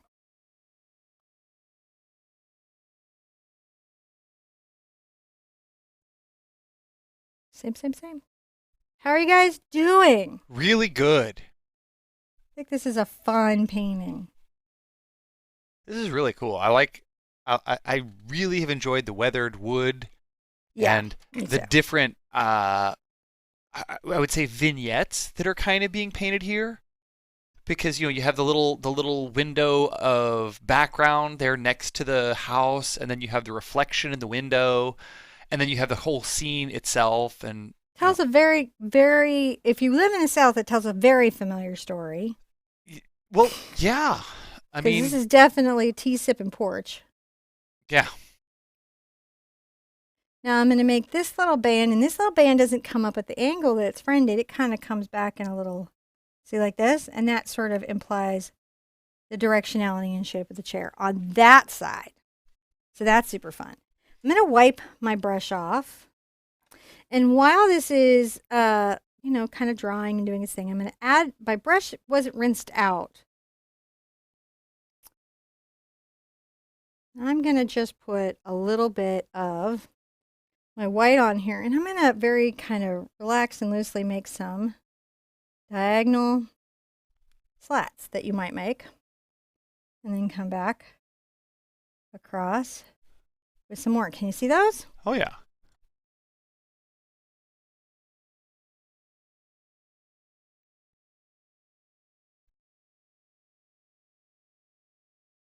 And a little bit of the same down here. I'm going to visit over across and be like, you too, Pikachu. Mm-hmm. I don't know what's up with me lately.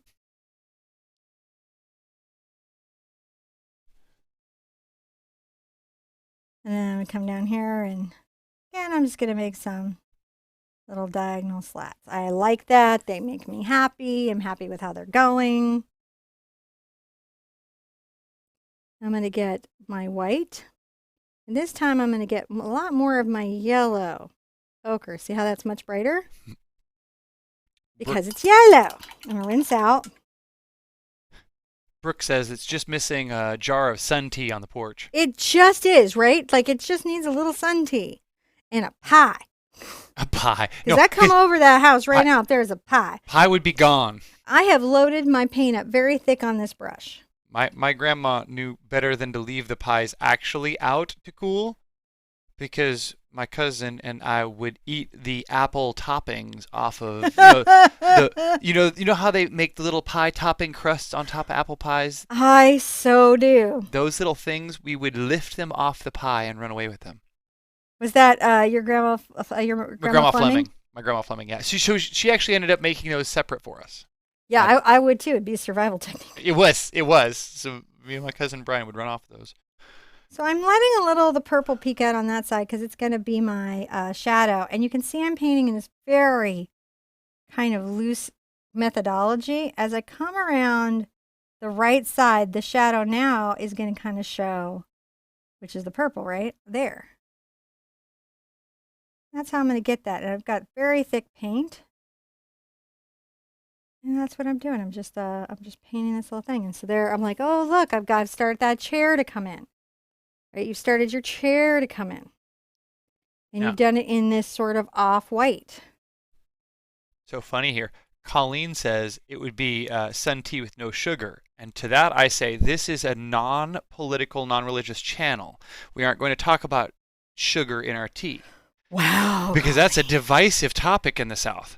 Sugar. I don't know what she was starting. That's a bigger topic than politics or religion. I mean, girl, what you thinking? So I'm putting this very sun tea loosely here. This is very loosely, very thickly applied, right? And that'll be the trick for me on these chairs. And that'll be maybe the challenge more for you guys is how do you handle this thick application of paint as you're painting in these chairs? How do you keep them loose and feeling like a chair? And how do you handle the thick application of paint?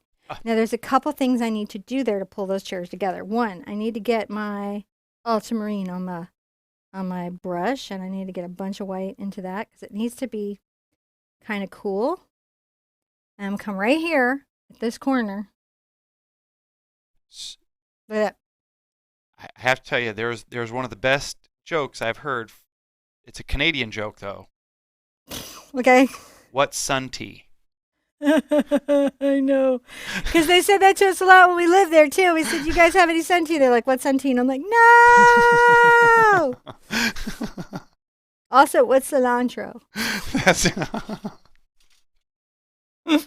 Not good news for me. Not good news. All right. Otherwise, it'd still be there. So I've got that blue little shadow in. Can you see how that went in? Mm-hmm. Now I'm going to get a little of my burnt umber on my brush, and I'm going to get some more of my white. Right? Why but so this thick? is still a bit of a shadow, isn't it? So I'm going to come around here with this color. You're putting the paint on really thick. Really thick. I have not yet gotten into my knife because I want to work this out, right, with my brush. That's just, I want you guys to work it out with your brush is really what's happening here. Because this is a lot to do with a palette knife. We're going to finish it with that, but it's a lot to put it in with that. I'm going to get my purple loaded back up on my brush. I need some dark, dark, dark little values that are happening like right here. So why are you putting the paint on so thick, though? Because this is a very impasto painting. Impasto meaning? It means thick applications of paint. And people really love that. I love painting in that methodology. Often people really love, getting paintings in that methodology. I'm going to get a little of my burnt umber into this. And so what it can do for you is, really help with your collector base. Come right here and just sort of thicken that out. But and I'm definitely going to add the shadow between the sidebar and that. But it does allow you to put a lot more It allows you to put a lot more texture on there. Yeah. While this is sort of drying and having a moment, I get to do my shadow.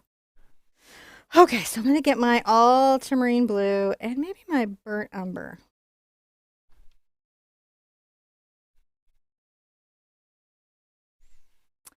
And I'm going to come like right here, and I'm going to just make sure that I've got a little bit of a glaze where I've got my slats. Oh, you're kind of making some implied shadow stuff. Let's get a little bit of the white. I mean the glaze. I'm gonna get a little of the glaze on here, and I'm gonna come and I'm gonna make a little shadow on this wall. I love the shadow on the wall. It's like one of my very favorite things. So it's definitely not something I was even considering leaving out for like even 2 seconds. This is like one of my favorite parts. So let's have a shadow on our wall. Ah, we got a shadow. That looks really cool. Now, we can, if we feel very adventurous, do this next part, which is to take your white. All right. You can take a smidge of your cad yellow. And I mean, it's a smidge. You don't want to worm it that much, right? Yes. Because it needs to stand up to what's underneath it. And I can come to my chair in places that I might have had a highlight. I get right on the tip of my blade, and I can paint out a little of that sun space.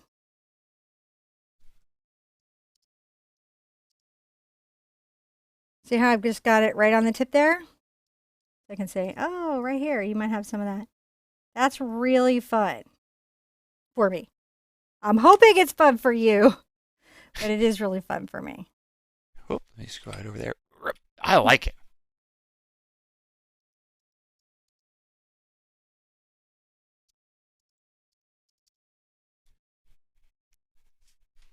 Just something fun, just something good in the neighborhood. I dig it. I like how much more visual texture you get from the impasto painting. You need them on occasion. You could do this with your brush too. You could just put this lighter color on with your brush. But if you were trying to get that look, that feeling, and then watch this.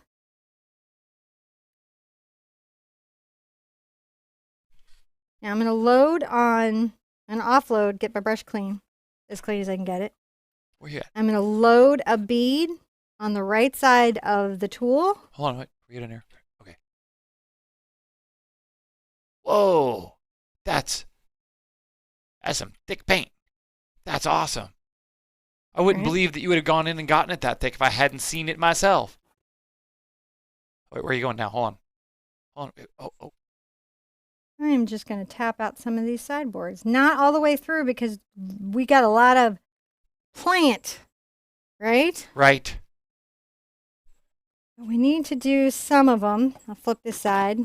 Now, maybe this side's got to be a little more of a cool shadow. So I'll grab some of that ultramarine and work it in here. So it's just a little bit more in that.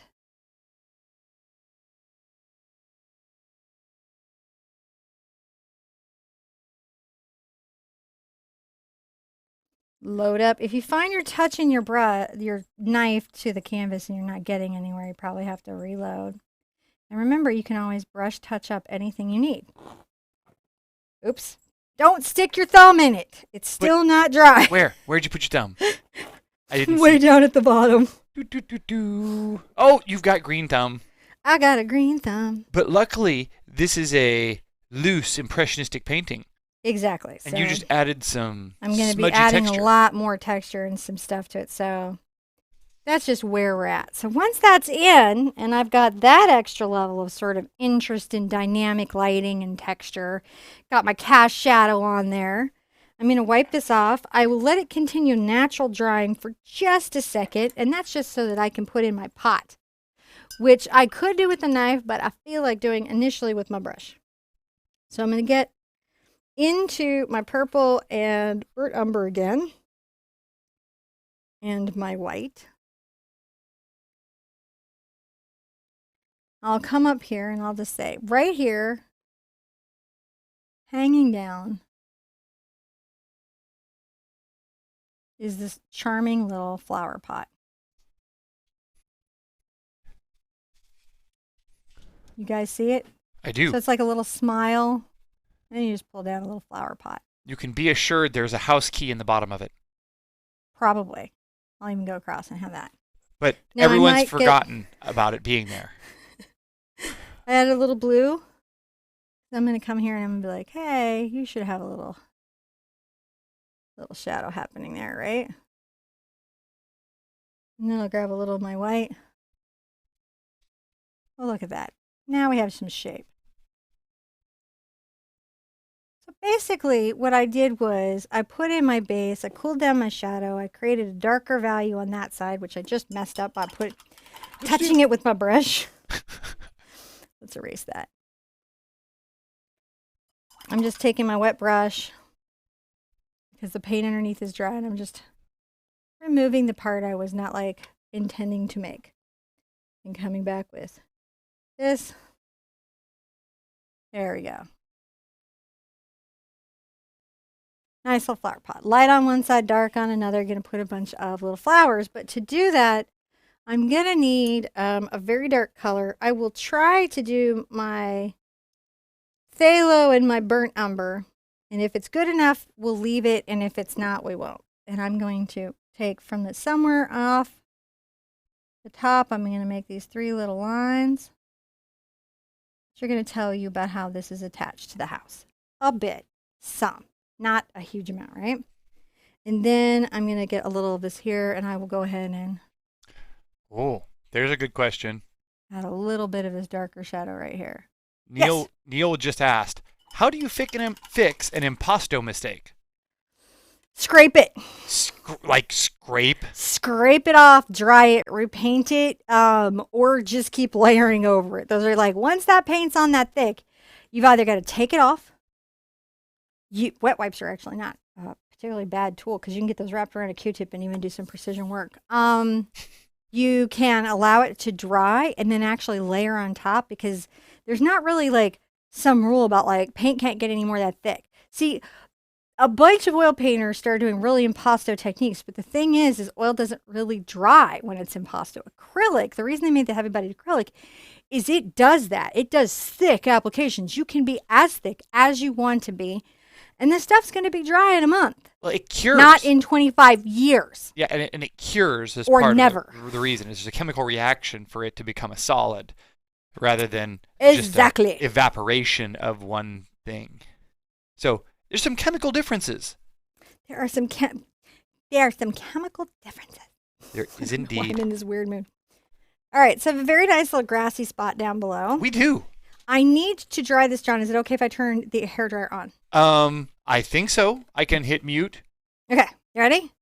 You can tell them about St. Jude. Okay, we'll do. All right. So while she's doing that, I will tell you about St. Jude. Yeah, I think I can do that. I was just making sure everything's muted. So, of course, we're doing St. Jude Play Live all this month, where we're raising money to help the St. Jude Hospital.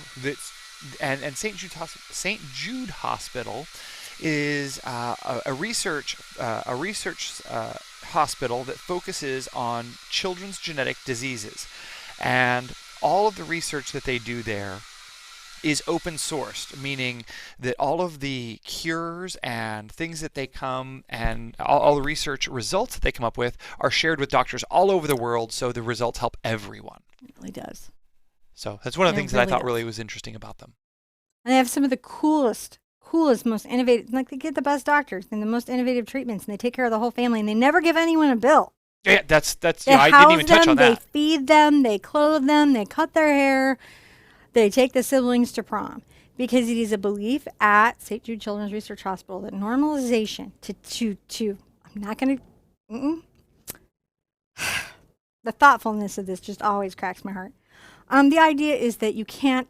So like, you're put through this impossible situation. You're young and you're ill and you're possibly terminal, and it's the most unbelievable situation. So they found that when they normalize life as much as possible, when they get comfort foods, when they are made safe and okay, people are able to heal and fight their diseases better. Yeah. So they take care of everybody really well. It's really, and that's what we do. That's why we're raising the funds. We're helping raise funds for St. Jude. Thank you, Kat. We'll do some gaming later to do some more fundraising on that. And yeah. Some fun raising. Fundraising. All right. Because we had some weird scheduling stuff that messed with everybody. I was like, I don't know what everyone's talking about, John. It was called napping. I did this thing where last night we had. This is totally off subject. You should tell them what you're doing. I am taking a little Diox purple and some of my phthalo green and I'm mixing them together. And I'm going to come in at the top of my flower pot. I'm going to make some of this dark, almost little weird black foliage. I'm on the tip of my brush. See how I got this little plop of it on the tip of this diamond knife? I do. Is that a Sherpa knife? It is an ArtSherpa knife. Being all pretty and red. Official and stuff. Because that's so official. And I think I want to make sure that I've got some type of good shadow like right here. Shadow, shadow, shadow, shadow, shadow. You know, I've got a lot of other greens I'm going to come in with, and I may have to put shadow back. We'll have to see how that goes, you know, just what you want to show is that parts of what you've got going on is in deep value, right? And it's a little too shaped uniformly, so I'm going to break that shape up. See what I'm doing? Make sure that that's irregular. Being irregular. Don't be regular, be irregular when you're palette knifing. So I'm going to come right here and I'm going to add another little bit of something and break it up if I have touched my edge too much to it. Now there's lots of green that goes over this and this will shrink a bit and you've got a lot of shaping you've got to do because you're going to try to talk about these leaves and all the stuff that's happening in this really particular little way. And I'm adding a shadow for when the flowers come down because they're going to come down. Trying to zoom in. I'm going to also add to my mix some cadmium red light. Whoa, that is bright. I'm going to add some quinacridone magentas. I still got some yellow there, and I'm sure I'm going to have to put out a little more zinc for the palette knife part of it, and I'm sure I'm going to have to put out a little more white. And that's going to be how I'm going to lighten those flowers here and there. Oh, no. Our picture-in-picture is too big now. Okay. I'll just do this. Okay. I'm going to go ahead and grab my little plop of green here and come get it. I'll add some of my yellow ochre, and I'm going to loosely mix it, which means I'm not going to thoroughly incorporate all of it. And I'm even going to grab some of my zinc so that different little elements of the color pop up. See how thickly that's on there? Mm-hmm. And I'm going to touch a couple little spots around. That's nice. And maybe I'd be like, hey, the leaf goes up here and over here. Think like a leaf. Be a leaf. Like a leaf on the wind. Like a leaf on the wind. Grab a little of my burnt. I like to mix up different little colors in here so that they feel varied. We'll mix this something into here, right? Touching just the nose or a particular side of the knife to create a mark, because you're just creating marks. That's all you're doing. Not trying to stress yourself out a whole bunch, just trying to create a few little marks. And it's okay, like if you know you've got a shadow color and the highlight color mixes into it, that's actually good for it. You can come and add maybe a little bit of greenery coming down, tap, tap, tap, if you need to, tap, tap, tap. So yeah, I can make these little marks by scraping in, I can tap out, I can use the edge of my brush, and I'm just shaping. This is like sculpting, shaping, you're thinking about things, you know, you're going, what could be here? Grab a little bit of what's left on here, I'll come up and make sure that my potted plant has some other foliage that, you know, we could see. Like you have little foliage that you could see. We're nearly done, guys, and we're down to the funnest part. Now I'm going to rinse my brush a little bit. My palette knife. I keep saying brush, palette knife. And I've got a little bit of my yellow ochre right here. I'm going to get a little of this green I had earlier and mix it in. Because it's very light. And I want a little bit of light. Maybe right here. Right there, just around. If you've got to get some white into it, get some white into it. You're just mixing a slightly lighter value that you might see a couple of places because you might. Gotta have light, gotta have shadow. That's where the painting comes from. Cleaning off my brush. Fun stuff. All very, very sticky. Let's put some wonderfulness up here. So I'm going to take my magenta and I'm going to get a little of my cat into it. And then a little more magenta. Let's grab a little white. See that mixing right there? We're going to make kind of a mid-tone color. Up to the top. And tap the edge of your little brush, the tip of your little brush to everything. So brush palette. To me, everything's a brush. My finger's a brush. Anything that's making a mark, that's just my art tool. All the other stuff is just things that happen along the way when I'm working. You could improvise with lots of different things if you didn't have one of those shiny red Sherpa knives. If you didn't have one of these shiny red Sherpa knives, you can just do this with your brush. Or like a piece of cut credit card or piece of like cut that. credit card, cardboard. Don't feel like you're. I've seen a magnificent work done with a stick, so don't feel like you're ever stuck. But I just put out some titanium white because I want some light color here. I'm going to mix it in a little more thoroughly because I don't want it to look white. I want it to be distinctly pink, but I want it to be a lighter pink. these tools do give you a consistent behavior. A consistent behavior. That's really the key behind them, probably, right? Yeah, a consistent mark. Every tool that we have as artists, that's really about like the marks that we are getting from them and how we're enjoying that. I'm going to get right into my yellow. A little of my white here.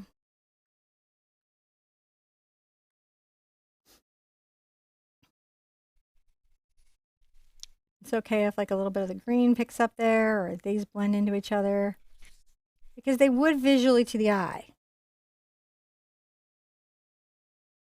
Tap a little bit of what I grabbed. Take that right off.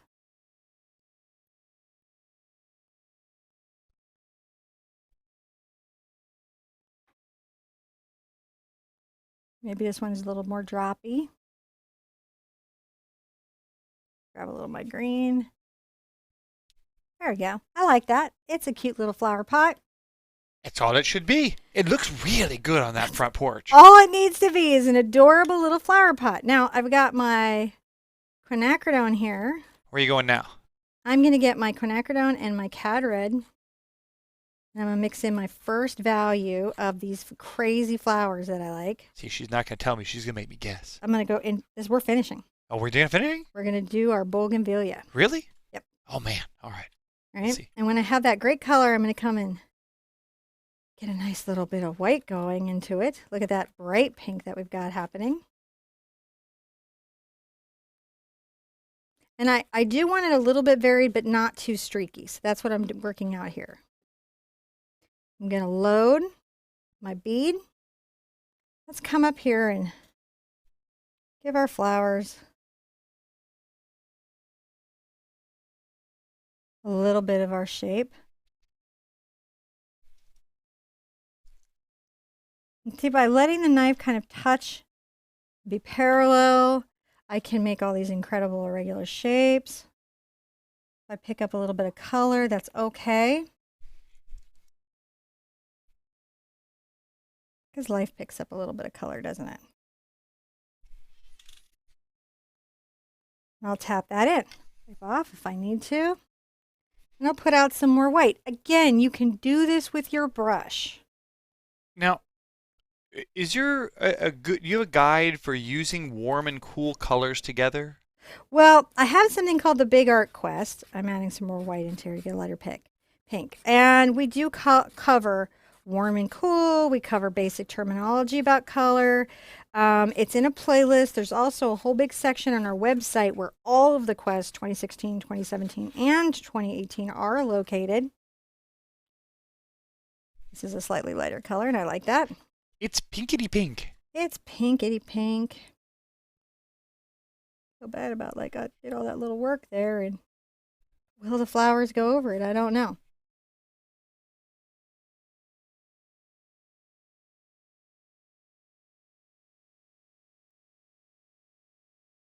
Let's tap some up this way. Now, if you've painted one of our paintings, we would love, love, love to see it posted up on our Facebook group, on our website, Instagram, Pinterest, any of those places. We love to see those. And one of the things that I love about our community is that you're going to find a lot of people there to give you the support and art hugs to see you on your journey. And this is it's a big internet out there, so you can never be protected from all sorts of things, but we really try to build a community that's a fun place for you to come and share your artwork and be part of our yeah, we tribe. moderate. Yeah. No, I don't know what you would say. No critics allowed. But we don't let people get, art attacked, I guess would be how you would think of it. Yeah. Putting in a little more quinacridone. I'm sure I'm going to need a little more white. And I'm going to finish out this first layer. And then I've got to create to get the drama here. Wow. I have to say, it looks like you picked up a little window and rotated it.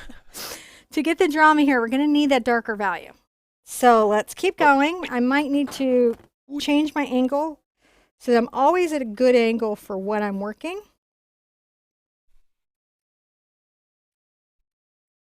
You can hear the umble train. You can hear the umble train. Honk. Or that could be my friend Jonathan driving his Dodge over here. I'm going to just make sure that there's some. Tap that up into that. We want little buds. We want little stuff. We want to have shape. We need more white. Get more white. But just mix it in.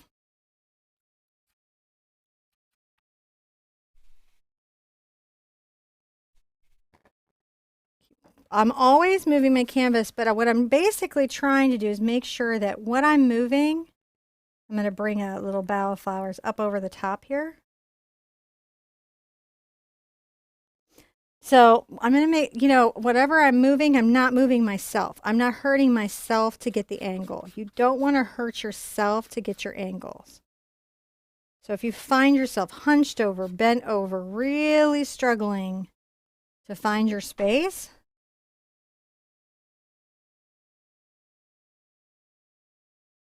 I'm just going to tap here more to the left. My whole thing is going to be about trying to create these sort of little random little shapes. And then right here, I'm going to see how I'm tapping in. You can do that in any way you need to, just to make sure that it feels flowery. Flowers are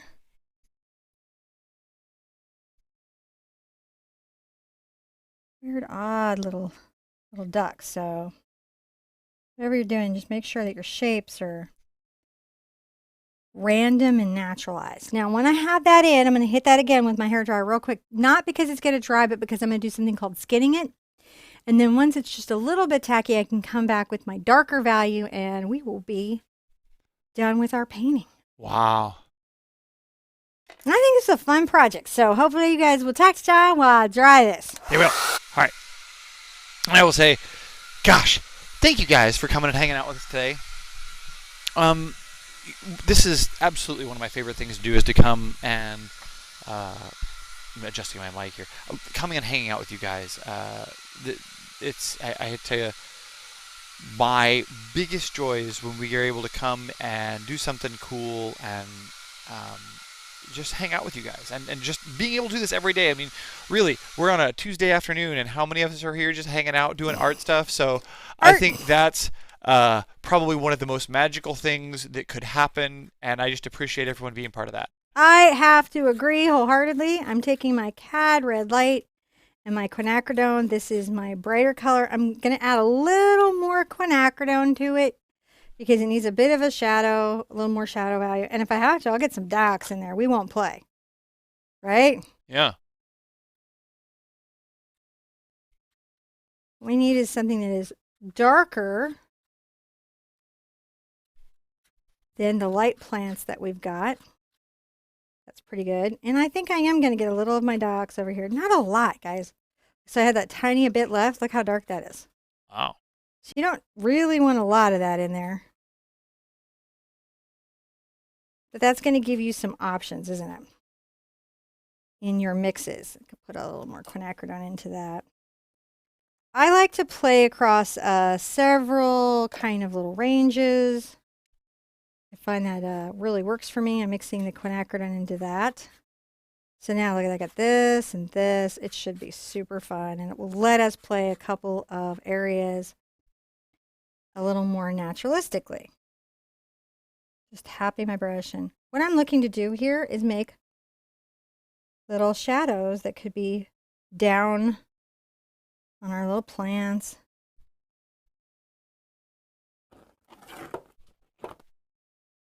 And I just try to work it from the angle I need to work it from. Just working little angles. There we go. Work a little angle. Little plant, little plant, little plant. Wiggle, wiggle, wiggle. Tap, tap, tap. Wiggle, wiggle, wiggle. It's a stick. You're painting with a stick. Don't give yourself too much stress. Remember, be like, hey, I'm just painting with a stick here.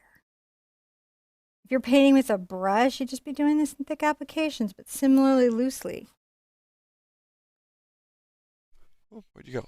Right here. I'm still here. I'm working this area. I'm going to take some of these little fellas over that green. I'm just going to keep making sure that what I'm telling a story of is a story of value. All right. So there we go. Let's look at that. Do we have some values? Oh, look, we've got values happening. I'm going to wipe off my brush. Because again, this is just tacky dry. It's not dry dry. It's going to take a little bit to dry. I'm going to get this fabulous, unbelievable, amazing color on here.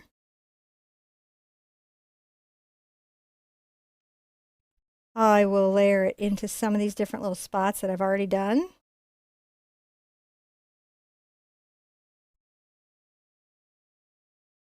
Because that will definitely add some drama, and we know how we like drama on our canvas, don't we?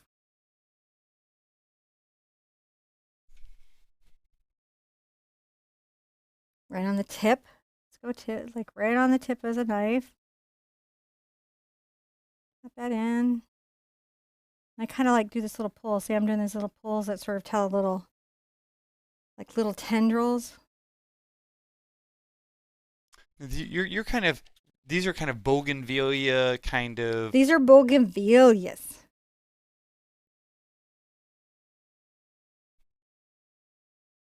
Very. Okay. Oh, we're doing so good. We're just gonna keep going up. Let's put a little bit of that right here, right? We want to talk about that right there.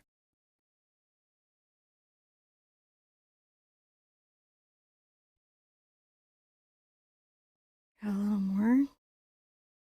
What I think the palette knife sometimes teaches us is how the eye likes to see shape and form and what it's perceiving. See, I'm mostly on the little edge of the brush here, and I can, by just pulling the tip places, I can create a lot of drama.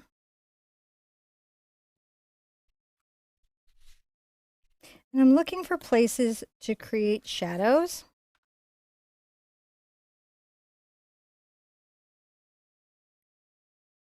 I'm just, my brush, not my brush, but my tool, you can see not all of it is connecting to the canvas, right? Just this little dynamic portion of it.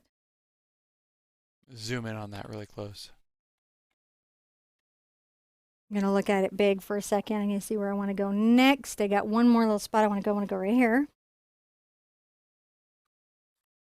So I'm scraping what's left. I'm going to get this all on mostly the tip of my diamond blade. I'm not touching everything, am I? I'm just that small portion, and it's that small portion that is doing most of the work for me.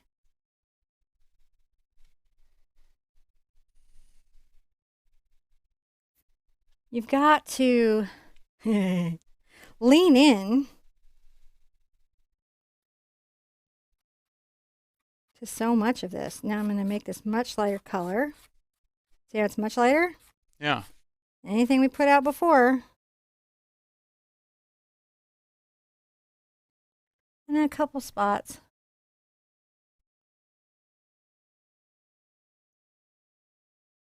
I'll add a few highlights. Here and there.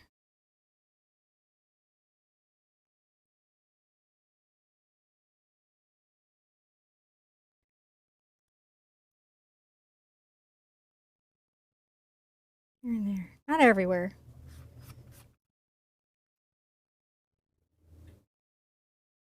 Just a couple places that, might catch a little bit of surprising sun.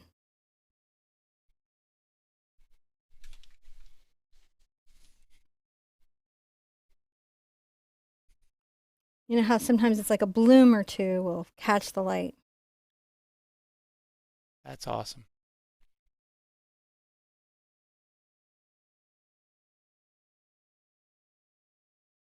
All right, I'm going to evaluate. I want a little bit of lighter down at the bottom. So I'm going to just use this up. This is also something to think about when you're palette knife painting, is recognizing that, mixing lighter and darker and using up that paint so you don't have waste. That helps your budget, doesn't it? Yeah. A little bit right there.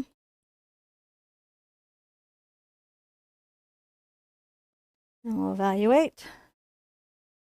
Okay, totally happy. Yeah. I'm going to sign it, and I'm going to say thank you for your time. Man, this is great. We're just a hair over 2 hours, 2 hours and 6 minutes. We're great. I think this is a reasonable amount of time to put into a project that has this much going on in it. We did some tea spilling while we were here. We did some tea spilling while we were here. We covered a little palette knife, which I do get requested a bunch. I'm going to grab a little of my yellow here, and I'm going to pull it into my fluid white with my number 3/0 brush for my red handle line. Basically what I'm getting is I'm giving myself a good detail brush for acrylic paint. And I'm going to find a little spot that's not disruptive to the work, and I'm going to sign it.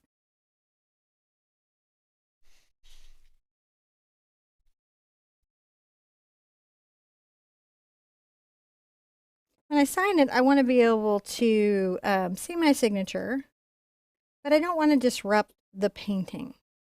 So that's just what you're thinking about, as an artist. Some artists will choose that the work of the painting is much more important and won't sign. That's certainly acceptable nowadays. And some artists insist on signing. And it's really artist by artist and how you want your work to be out in the world, what you want to have come from it. Wow. Love spending the time with you guys today. I hope you enjoyed this project. Oh yes, everybody did. This was this was amazing. We've had like I couldn't even tell you, but way over 400 people. Like it was like almost I'd say pretty close to 450 people here. And Cinnamon can't see the chat, so you can't see any of the stuff. I read it after though. Like if you'll notice, like sometimes if we miss questions, I'll find them and I'll pin them to the top of the comments like a couple of days later. Yeah. So for a Tuesday afternoon, for us to paint some bougainvilleas, spill some tea, throw some shade in Canada's way for not knowing what sun tea is, that's just an added bonus. Now this weekend, we have a couple much easier paintings, more focused to newer beginners. And this week we've got the last of the makeup quest for last month, and we're going to be continuing on with our Koi Mermaid. So there's a lot we have happening. Check the channel, check out the upcoming playlist, check our calendar on our website. If you're on Facebook, hopefully you've been invited to the event. You can find that in the groups and on the TheArtSherpa page. Just, say that you're going. We're going to be going live. John's going to be gaming, and I've got a bunch of design work to do. So we've started sharing those weird moments with you guys, like on Facebook Live, where I'm just like designing and John's just doing his thing and talking and gaming, because that's actually what our evenings are like. Mm-hmm. Be good to yourselves. Be good to each other. And I want to see you at the Easel really soon.